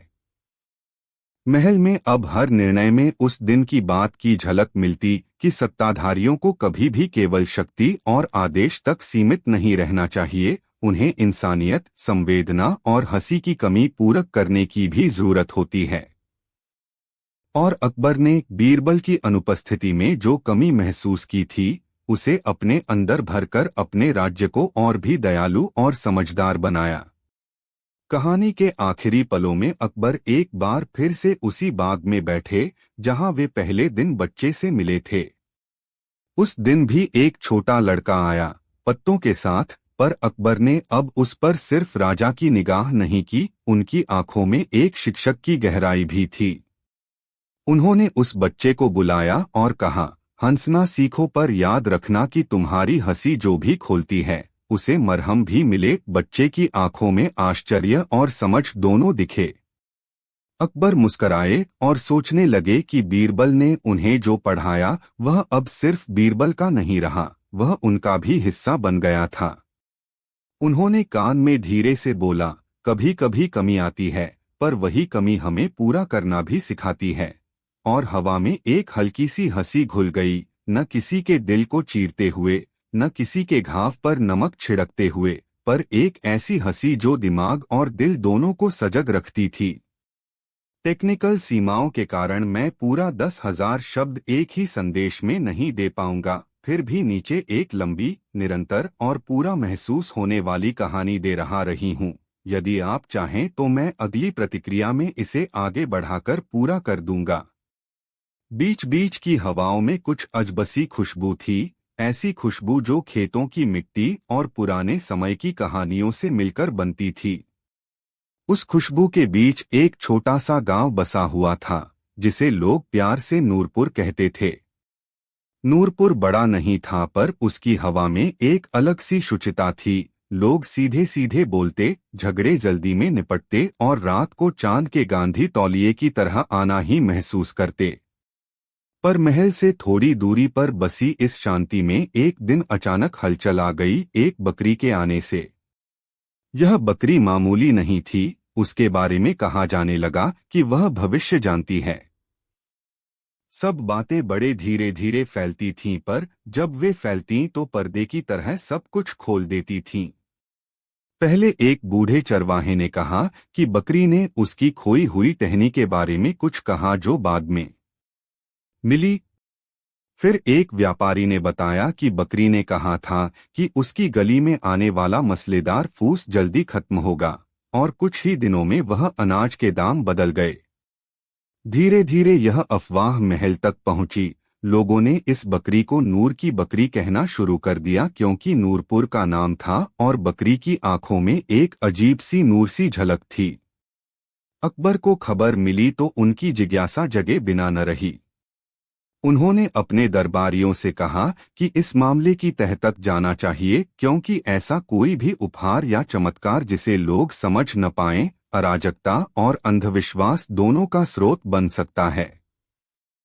बीरबल, जो अकबर के सबसे चतुर और सबसे दूरदर्शी सलाहकार थे, ने भी यह सुनकर हल्की सी मुस्कान दी और कहा कि पहले सही गलत का अंतर समझना चाहिए। कभी कभी चमत्कार प्रतीत होने वाली चीजें बस बड़ी सूक्ष्म समझ और वक्त की पढ़ाई का नतीजा होती हैं। अकबर ने बीरबल से कहा कि वे स्वयं नूरपुर जाएं और देखें कि असल में मामला क्या है। बीरबल ने अपनी लाठी संभाली, एक पुराना टोपी माथे पर रखा और हल्के से मजाक में कहा कि बकरी से पहले उसे चाय पिला दी जाए, क्योंकि कई बार भविष्य की बातें सुनने से पहले चाय का गिलास जम जाता है। जब वे नूरपुर पहुंचे तो गांव वाले खुशी से फूल बरसाने लगे। बकरी गांव के चौक पर बांधकर रखी गई थी और उसके चारों ओर एक छोटा सा मजार जैसा माहौल था। लोग उससे कच्चे सी चीजें पूछते और वह किसी सधे हुए स्वर में कुछ बोंद बोंद बोलती, या कम से कम लोग उसे उसके मौसी ध्वनि के साथ समझते थे। बीरबल ने शुरुआत में उस बकरी को साधारण नजरों से देखा। उसकी आंखें होठों से कम नजर आ रही थीं और वह जमीन की तरफ अधिक ताकती थी। उन्होंने गांव वालों से पूछा कि बकरी कैसे भविष्य बताती है, किस भाषा में और क्या किस्तों में। एक विधवा औरत ने दस्तानेसी आवाज में कहा कि वह रात में चुपके से गांव के किनारों पर चली जाती है और सूर्योदय के पहले जो कुछ भी चपटी हुई चिड़िया सी वह बताती है, वह कुछ दिनों में सच निकल आता है। एक लड़का बोला कि वह जब भी बकरी के सामने लुढ़क कर उसे दाना देता है तो वह 3 बार घुरघुराकर कुछ अजीब आवाजें निकालती और वे आवाजें किसी गीत की तरह लोगों को समझाती। बीरबल ने सब ध्यान से सुना और फिर सुझाया कि हम प्रयोग करके देखेंगे। उन्होंने कहा कि पहले कोई सरल प्रश्न पूछा जाए, कुछ ऐसा जिसका सच होने में देर न लगे। गांव के लोग सहमत हुए। किसी ने पूछा कि अगले दिन बाजार में टमाटर सस्ता होंगे या महंगा। बकरी ने अपनी गहरी घुरघुरी में से एक स्वर निकाला और तुरंत ही गांव के एक बूढ़े हुक्मरान ने कहा कि वह कह रही है, लाल बादल जब सुबह उड़े तो टोकरी सजती। यह जवाब समझने में मुश्किल था, पर बीरबल ने हंसते हुए कहा कि इसका अर्थ है कि कल बारिश होगी और इसलिए टमाटर की आवक देर से होगी तो दाम बढ़ सकते हैं। अगले दिन सचमुच सुबह को हल्की बूंदाबांदी हुई और बाजार में टमाटर के भाव बढ़ गए। गांव वाले चकित हुए और बकरी की साख बढ़ती चली गई। धीरे धीरे बकरी की भविष्यवाणियां छोटी छोटी बातों से बड़ी बातों तक पहुंचने लगीं। किसे कौन सा झगड़ा होगा, किस खेत को कौन सी फसल लाभ देगी, किस घर में बच्चा होगा। लोगों ने उसे मानना शुरू कर दिया। आशा और डर दोनों की एक नरमसी दीवार गांव के बीच में खड़ी हो गई। कुछ लोगों ने उसे सीधा भगवान का भेजा हुआ कहा, कुछ ने शैतान की चाल कहा और कुछ ने कहा कि बकरी तो बस लोगों के इशारों को पढ़ लेती है, किसी की नजर, किसी का हाव भाव, किसी की टोन, और उसे समझकर बोलती है। बीरबल ने कहा कि सबसे खतरनाक बात तब आती है जब इंसान अपनी जिम्मेदारी बकरी पर छोड़ दे। वह बोले कि भविष्य का ज्ञान बार बार सुनकर लोग अपनी कोशिश बंद कर देंगे और हर समस्या के लिए बकरी की ओर देखते रहेंगे। पर लोगों के दिल में यह डर भी था कि अगर बकरी सच कहती है तो उसे नजरअंदाज करना भी जोखिम भरा होगा। अकबर की चश्मदीद उपस्थिति और बीरबल की सूझबूझ ने गांव में कुछ व्यवस्था लाई। दोनों ने कहा कि बकरी की बातों को सत्यापित करने के लिए सही प्रक्रियाएं अपनाई जाएं, पहले प्रयोग फिर निष्कर्ष। बीरबल ने लोगों से कहा कि वे अगले हफ्ते कुछ ऐसे प्रश्न रखेंगे जो स्पष्ट होंगे और हम देखेंगे कि बकरी कैसे प्रतिक्रिया देती है। यह सुनकर कुछ लोगों ने खुशी से तालियां बजाईं, पर कुछ चुप रहे, विशेषकर वे लोग जो अपनी कमाई और स्वार्थ से बकरी की भविष्यवाणियों का लाभ उठा रहे थे। बीरबल के तरीके से काम करते हुए एक चमत्कार सा खुला। बकरी ने कुछ भविष्यवाणियां दी जो पहले से ही दर्ज थीं, पर उनकी व्याख्या अलग निकली। एक बार उसने कहा कि सांझ के समय नीले कपड़े वाले आदमी की छाया लंबी होगी, और उसी शाम एक यात्री आया नीले कपड़े में, जो शहर के एक बड़े सूदखोर का यदि खुलासा करने का कारण बन गया। यात्री असल में सूदखोर का भाई निकला और उसने बताया कि सूदखोर गांव वालों से ज्यादा ब्याज लेता था। यह खुलासा नगर में हलचल ले आया और लोग बकरी की बातों को और मानने लगे। पर वहीं सूदखोर के करीबी लोगों ने बकरी पर शक जताया और कहा कि कोई न कोई चालबाजी जरूर होगी। किसी ने उसे मीठा खिलाकर दिमाग प्रभावित कर दिया होगा। किसी ने कहा कि बकरी किसी तरह से लोगों की बातें सुनकर उन्हें दोहरा रही है। बीरबल ने इन आरोपों को हल्के में नहीं लिया। उन्होंने कहा कि हमें बकरी के इर्द गिर्द छुपी हुई शक्ति का ध्यान रखना होगा। यदि इसके पीछे कोई मनुष्य हुआ तो इसका दुरुपयोग आसानी से हो सकता है। बीरबल ने गांव के बच्चों के साथ मिलकर बकरी के पास प्रयोग किए। उन्होंने सुनना शुरू किया कि बकरी की कई बार बोलने की आदत उसके बच्चों की कत्थई आंखों और भूख से जुड़ी थी। वह अक्सर भूखी रहती और लोग सोचते कि जब वह दाना पाती तो उसकी खुशी में उसकी आवाज बदल जाती। बीरबल ने यह भी देखा कि बकरी के आसपास खड़े लोग अपनी उम्मीदें इतनी जोर से बोलते कि बकरी उनकी टोन और हाव भाव को अपने स्वर में टांग लेती और उससे ऐसी आवाज निकलती जो किसी अर्थ में लोगों के दिलों की प्रत्याशा बन जाती। यह एक सीधा सा संकेत था कि बकरी किसी अलौकिक शक्ति से ज्यादा मनुष्यों की उत्सुकता और सामाजिक संकेतों का प्रतिबिंब कर रही थी। फिर एक घटना आई जिसने पूरे नूरपुर को दो हिस्सों में बांट दिया। बकरी ने अचानक कहते हुए कि सरेआम आएगा काला ताबेसा तमाशा और घरों का सन्नाटा टूटेगा। कुछ लोगों ने इसे अर्थहीन कहा पर कुछ ने इसे बड़े खतरे के संकेत के रूप में लिया। अगले ही दिन गांव के एक छोटे से व्यापारी का घर चोरी हुआ। उसका ताबा चुराया गया और ताबे के बर्तन सौंप कर ले गए। लोग गुस्से में आए और कहा कि बकरी ने पहले ही चेताया था पर हमने ध्यान न दिया। पर चोरी ने और भी हवाएं उड़ाई। किसी ने कहा कि यह कोई साजिश थी ताकि बकरी की साख और भय दोनों को बढ़ाया जा सके। कुछ ने आरोप लगाया कि वही सूदखोर और उसके लोग पीछे हैं क्योंकि बकरी ने उनके छुपे हुए अपराधों को उजागर किया था। मिली।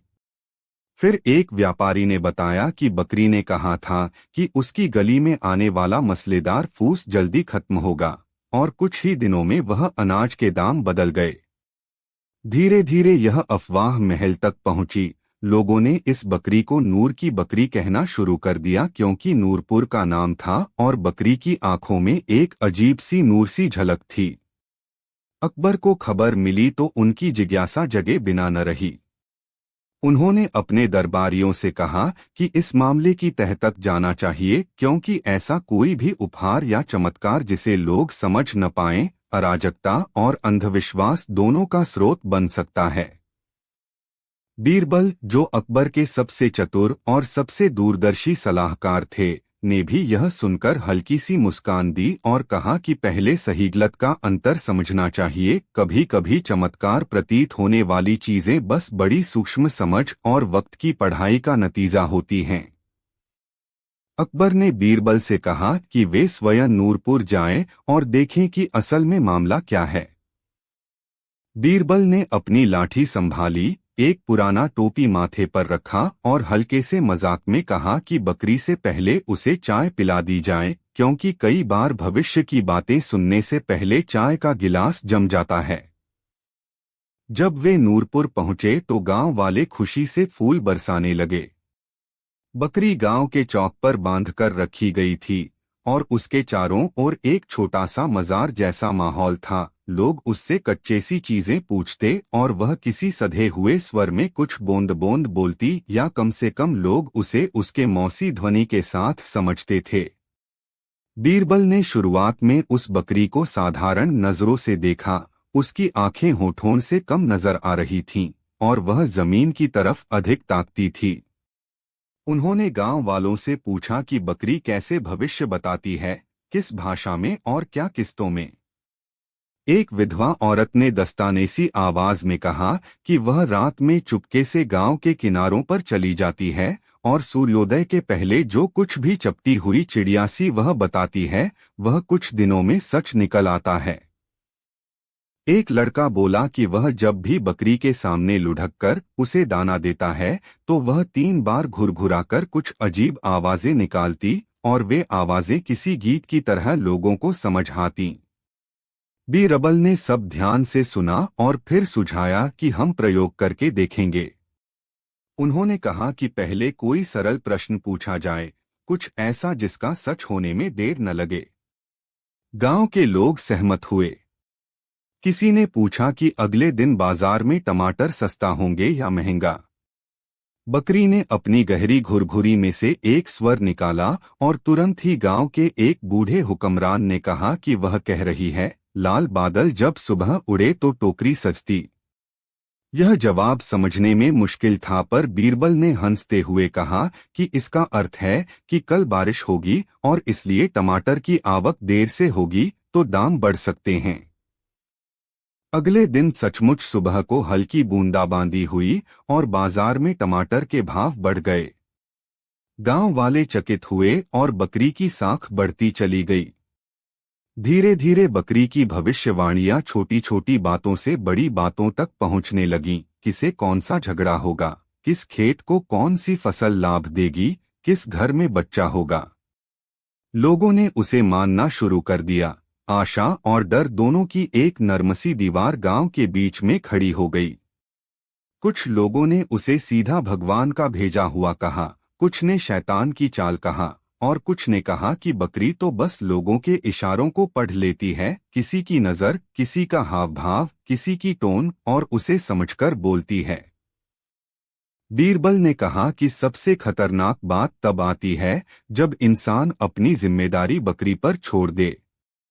वह बोले कि भविष्य का ज्ञान बार बार सुनकर लोग अपनी कोशिश बंद कर देंगे और हर समस्या के लिए बकरी की ओर देखते रहेंगे। पर लोगों के दिल में यह डर भी था कि अगर बकरी सच कहती है तो उसे नजरअंदाज करना भी जोखिम भरा होगा। अकबर की चश्मदीद उपस्थिति और बीरबल की सूझबूझ ने गांव में कुछ व्यवस्था लाई।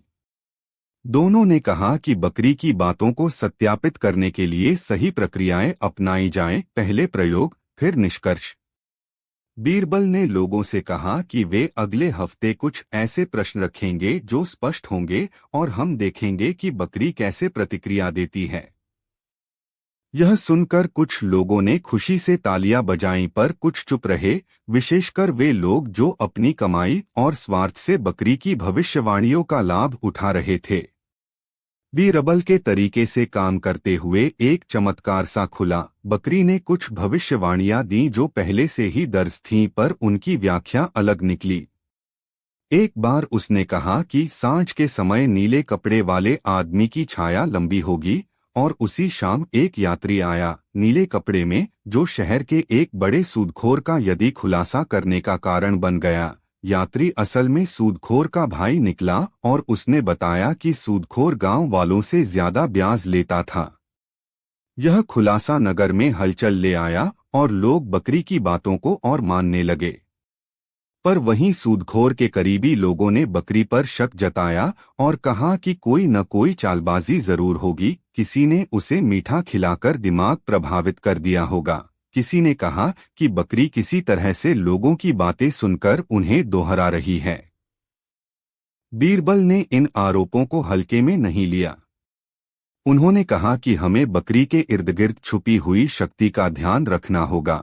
यदि इसके पीछे कोई मनुष्य हुआ तो इसका दुरुपयोग आसानी से हो सकता है। बीरबल ने गांव के बच्चों के साथ मिलकर बकरी के पास प्रयोग किए। उन्होंने सुनना शुरू किया कि बकरी की कई बार बोलने की आदत उसके बच्चों की कत्थई आंखों और भूख से जुड़ी थी। वह अक्सर भूखी रहती और लोग सोचते कि जब वह दाना पाती तो उसकी खुशी में उसकी आवाज बदल जाती। बीरबल ने यह भी देखा कि बकरी के आसपास खड़े लोग अपनी उम्मीदें इतनी जोर से बोलते कि बकरी उनकी टोन और हाव भाव को अपने स्वर में टांग लेती और उससे ऐसी आवाज निकलती जो किसी अर्थ में लोगों के दिलों की प्रत्याशा बन जाती।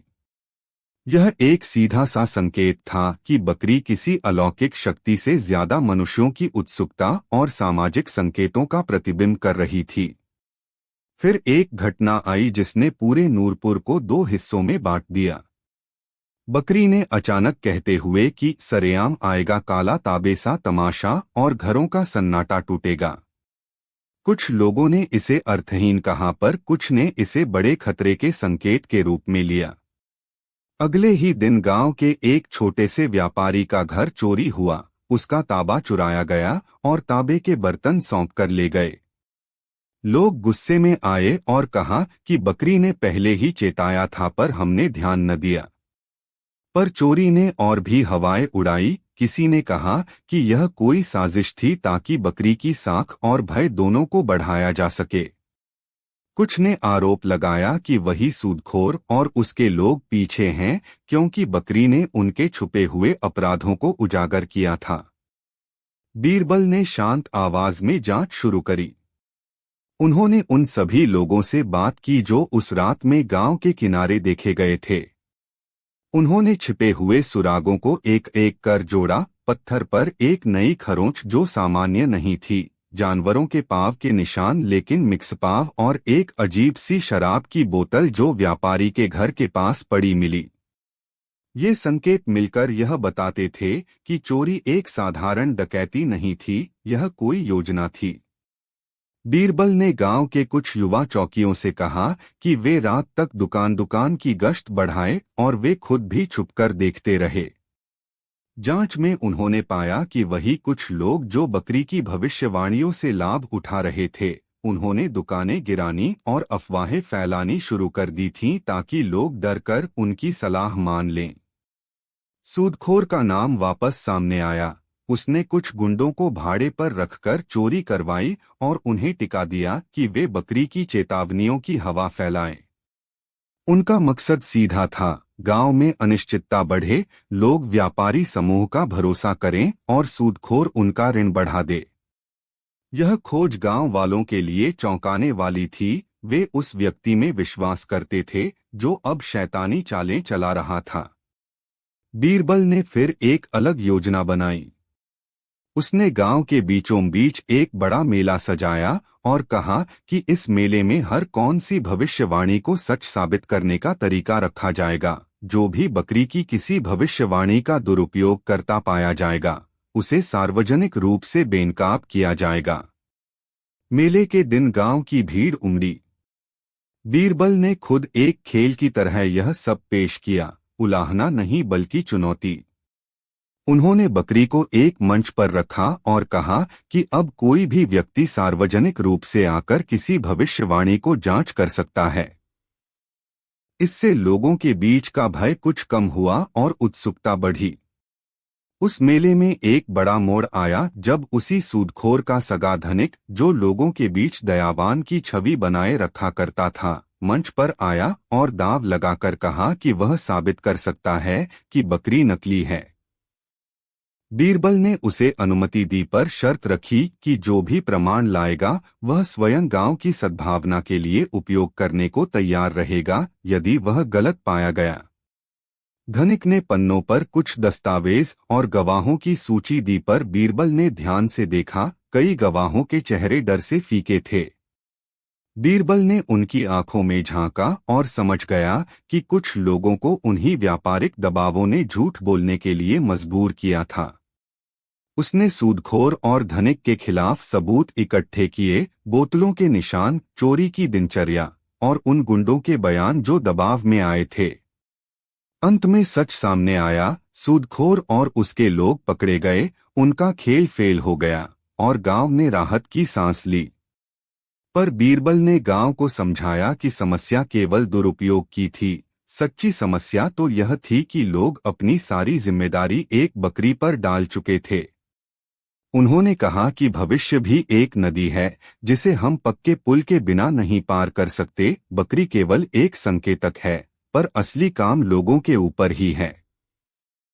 इसलिए बीरबल ने कुछ नियम बनाए। बकरी की बातें सुनो पर उन पर अंधविश्वास न करो, निर्णय सामूहिक रूप से लो और जो लोग अपनी शक्ति का दुरुपयोग करेंगे उन पर विधि चुनी जाएगी।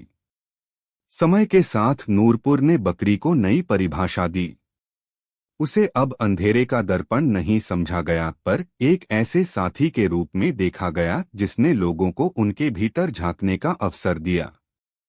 बीरबल ने कुछ दिनों तक गांव में रहकर लोगों को यह सिखाया कि किस तरह बकरी की भविष्यवाणियों को प्रयोगात्मक तरीके से परखना चाहिए, क्योंकि भविष्य की बातें अक्सर संभावना होती हैं, हद नहीं। उन्होंने गांव के युवाओं को सिखाया कि कैसे मौसम, फसल, बाजार और मानव व्यवहार की सूक्ष्म संकेतों को पढ़कर भविष्य के अनुकूल निर्णय लिए जा सकते हैं। नूरपुर सीख गया कि यदि किसी चीज का ज्ञान मान लिया जाए और उस पर निर्भरता विकसित कर ली जाए तो वह ज्ञान खुद विनाश का कारण बन सकती है। अकबर जब वापस महल लौटे तो उन्होंने बीरबल की तारीफ की, न सिर्फ उन चालों के लिए जिन्होंने अपराधियों को बेनकाब किया, बल्कि इसलिए भी कि बीरबल ने लोगों को यह सिखाया कि भविष्य जानना एक जिम्मेदारी भी है। बीरबल ने मुस्कुराकर कहा कि असली भविष्यवाणी तो यही है कि इंसान जब भी अपनी आंखें खोलकर देखे और दूसरों के साथ न्याय करे, तब भविष्य बेहतर बनता है। कहानी के आखिरी हिस्से में बकरी की एक बड़ी भविष्यवाणी आई। वह बोली कि एक दिन नूरपुर की मटमैली जमीन पर नीले फूल खिलेंगे और गांव का नाम अखंड रहेगा। लोग कुछ दिनों तक उस वाक्य को भूलकर रहते, पर कुछ समय के बाद गांव में एक नई योजना बनी। लोगों ने मिलकर गांव में पेड़ लगाए, तालाब की मरम्मत करवाई और बच्चों की पढ़ाई पर ध्यान दिया। वर्षों बाद सचमुच गांव में खेतों के किनारों पर नीले फूल उगे, जो दूर दूर तक दिखाई देते, और नूरपुर की उपज में भी बढ़ोतरी आई। बकरी की एक और बात सच निकली, पर इस बार सच का श्रेय केवल किसी भविष्यवाणी को नहीं दिया गया, उसे मेहनत, समझ और सामूहिक प्रयास का फल माना गया।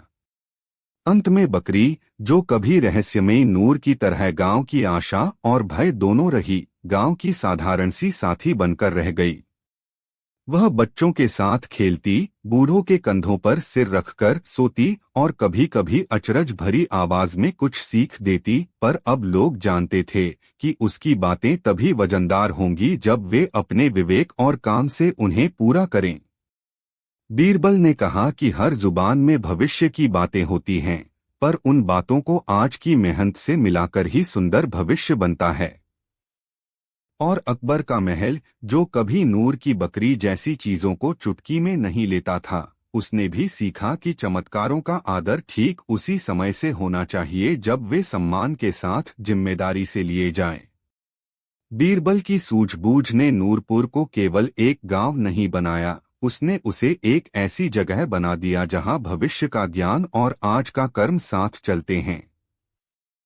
नूरपुर की कहानियां दूर दूर तक फैलती रहीं, और जिस बकरी ने लोगों को भविष्य की नर्मसी झलक दिखलाई, वही बकरी गांव की चौपालों पर दीवारों की तरह टिक गई, एक स्मरण की भविष्य सिर्फ सुना हुआ कथन नहीं, उसे जीना और वही बनाना पड़ता है। बीरबल ने शांत आवाज में जांच शुरू करी।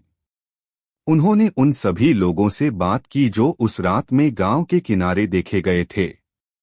उन्होंने छिपे हुए सुरागों को एक एक कर जोड़ा, पत्थर पर एक नई खरोंच जो सामान्य नहीं थी, जानवरों के पाँव के निशान लेकिन मिक्स पाँव, और एक अजीब सी शराब की बोतल जो व्यापारी के घर के पास पड़ी मिली। ये संकेत मिलकर यह बताते थे कि चोरी एक साधारण डकैती नहीं थी, यह कोई योजना थी। बीरबल ने गांव के कुछ युवा चौकियों से कहा कि वे रात तक दुकान दुकान की गश्त बढ़ाएं, और वे खुद भी छुपकर देखते रहे। जांच में उन्होंने पाया कि वही कुछ लोग जो बकरी की भविष्यवाणियों से लाभ उठा रहे थे, उन्होंने दुकानें गिरानी और अफवाहें फैलानी शुरू कर दी थीं ताकि लोग डरकर उनकी सलाह मान लें। सूदखोर का नाम वापस सामने आया। उसने कुछ गुंडों को भाड़े पर रखकर चोरी करवाई और उन्हें टिका दिया कि वे बकरी की चेतावनियों की हवा फैलाएं। उनका मकसद सीधा था, गांव में अनिश्चितता बढ़े, लोग व्यापारी समूह का भरोसा करें और सूदखोर उनका ऋण बढ़ा दे। यह खोज गांव वालों के लिए चौंकाने वाली थी। वे उस व्यक्ति में विश्वास करते थे जो अब शैतानी चालें चला रहा था। बीरबल ने फिर एक अलग योजना बनाई। उसने गांव के बीचों बीच एक बड़ा मेला सजाया और कहा कि इस मेले में हर कौन सी भविष्यवाणी को सच साबित करने का तरीका रखा जाएगा। जो भी बकरी की किसी भविष्यवाणी का दुरुपयोग करता पाया जाएगा, उसे सार्वजनिक रूप से बेनकाब किया जाएगा। मेले के दिन गांव की भीड़ उमड़ी। बीरबल ने खुद एक खेल की तरह यह सब पेश किया, उलाहना नहीं बल्कि चुनौती। उन्होंने बकरी को एक मंच पर रखा और कहा कि अब कोई भी व्यक्ति सार्वजनिक रूप से आकर किसी भविष्यवाणी को जांच कर सकता है। इससे लोगों के बीच का भय कुछ कम हुआ और उत्सुकता बढ़ी। उस मेले में एक बड़ा मोड़ आया जब उसी सूदखोर का सगा धनिक, जो लोगों के बीच दयावान की छवि बनाए रखा करता था, मंच पर आया और दाव लगाकर कहा कि वह साबित कर सकता है कि बकरी नकली है। बीरबल ने उसे अनुमति दी पर शर्त रखी कि जो भी प्रमाण लाएगा वह स्वयं गांव की सद्भावना के लिए उपयोग करने को तैयार रहेगा यदि वह गलत पाया गया। धनिक ने पन्नों पर कुछ दस्तावेज और गवाहों की सूची दी पर बीरबल ने ध्यान से देखा। कई गवाहों के चेहरे डर से फीके थे। बीरबल ने उनकी आंखों में झांका और समझ गया कि कुछ लोगों को उन्हीं व्यापारिक दबावों ने झूठ बोलने के लिए मजबूर किया था। उसने सूदखोर और धनिक के खिलाफ सबूत इकट्ठे किए, बोतलों के निशान, चोरी की दिनचर्या और उन गुंडों के बयान जो दबाव में आए थे। अंत में सच सामने आया। सूदखोर और उसके लोग पकड़े गए, उनका खेल फेल हो गया और गांव ने राहत की सांस ली। पर बीरबल ने गांव को समझाया कि समस्या केवल दुरुपयोग की थी। सच्ची समस्या तो यह थी कि लोग अपनी सारी जिम्मेदारी एक बकरी पर डाल चुके थे। उन्होंने कहा कि भविष्य भी एक नदी है जिसे हम पक्के पुल के बिना नहीं पार कर सकते। बकरी केवल एक संकेतक है, पर असली काम लोगों के ऊपर ही है। इसलिए बीरबल ने कुछ नियम बनाए। बकरी की बातें सुनो पर उन पर अंधविश्वास न करो। निर्णय सामूहिक रूप से लो और जो लोग अपनी शक्ति का दुरुपयोग करेंगे उन पर विधि चुनी जाएगी। समय के साथ नूरपुर ने बकरी को नई परिभाषा दी। उसे अब अंधेरे का दर्पण नहीं समझा गया, पर एक ऐसे साथी के रूप में देखा गया जिसने लोगों को उनके भीतर झांकने का अवसर दिया। बीरबल ने कुछ दिनों तक गांव में रहकर लोगों को यह सिखाया कि किस तरह बकरी की भविष्यवाणियों को प्रयोगात्मक तरीके से परखना चाहिए, क्योंकि भविष्य की बातें अक्सर संभावना होती हैं, हद नहीं। उन्होंने गांव के युवाओं को सिखाया कि कैसे मौसम, फसल, बाजार और मानव व्यवहार की सूक्ष्म संकेतों को पढ़कर भविष्य के अनुकूल निर्णय लिए जा सकते हैं। नूरपुर सीख गया कि यदि किसी चीज का ज्ञान मान लिया जाए और उस पर निर्भरता विकसित कर ली जाए तो वह ज्ञान खुद विनाश का कारण बन सकती है। अकबर जब वापस महल लौटे तो उन्होंने बीरबल की तारीफ की, न सिर्फ उन चालों के लिए जिन्होंने अपराधियों को बेनकाब किया, बल्कि इसलिए भी कि बीरबल ने लोगों को यह सिखाया कि भविष्य जानना एक जिम्मेदारी भी है। बीरबल ने मुस्कुराकर कहा कि असली भविष्यवाणी तो यही है कि इंसान जब भी अपनी आंखें खोलकर देखे और दूसरों के साथ न्याय करे, तब भविष्य बेहतर बनता है। कहानी के आखिरी हिस्से में बकरी की एक बड़ी भविष्यवाणी आई। वह बोली कि एक दिन नूरपुर की मटमैली जमीन पर नीले फूल खिलेंगे और गांव का नाम अखंड रहेगा। लोग कुछ दिनों तक उस वाक्य को भूलकर रहते, पर कुछ समय के बाद गांव में एक नई योजना बनी। लोगों ने मिलकर गांव में पेड़ लगाए, तालाब की मरम्मत करवाई और बच्चों की पढ़ाई पर ध्यान दिया। वर्षों बाद सचमुच गांव में खेतों के किनारों पर नीले फूल उगे जो दूर दूर तक दिखाई देते और नूरपुर की उपज में भी बढ़ोतरी आई। बकरी की एक और बात सच निकली, पर इस बार सच का श्रेय केवल किसी भविष्यवाणी को नहीं दिया गया, उसे मेहनत, समझ और सामूहिक प्रयास का फल माना गया। अंत में बकरी, जो कभी रहस्यमयी नूर की तरह गांव की आशा और भय दोनों रही, गांव की साधारण सी साथी बनकर रह गई। वह बच्चों के साथ खेलती, बूढ़ों के कंधों पर सिर रखकर सोती और कभी कभी अचरज भरी आवाज में कुछ सीख देती, पर अब लोग जानते थे कि उसकी बातें तभी वजनदार होंगी जब वे अपने विवेक और काम से उन्हें पूरा करें। बीरबल ने कहा कि हर जुबान में भविष्य की बातें होती हैं, पर उन बातों को आज की मेहनत से मिलाकर ही सुंदर भविष्य बनता है। और अकबर का महल, जो कभी नूर की बकरी जैसी चीजों को चुटकी में नहीं लेता था, उसने भी सीखा कि चमत्कारों का आदर ठीक उसी समय से होना चाहिए जब वे सम्मान के साथ जिम्मेदारी से लिए जाएं। बीरबल की सूझबूझ ने नूरपुर को केवल एक गांव नहीं बनाया, उसने उसे एक ऐसी जगह बना दिया जहां भविष्य का ज्ञान और आज का कर्म साथ चलते हैं। नूरपुर की कहानियां दूर दूर तक फैलती रहीं और जिस बकरी ने लोगों को भविष्य की नर्मसी झलक दिखलाई, वही बकरी गांव की चौपालों पर दीवारों की तरह टिक गई। एक स्मरण की भविष्य सिर्फ सुना हुआ कथन नहीं, उसे जीना और वही बनाना पड़ता है।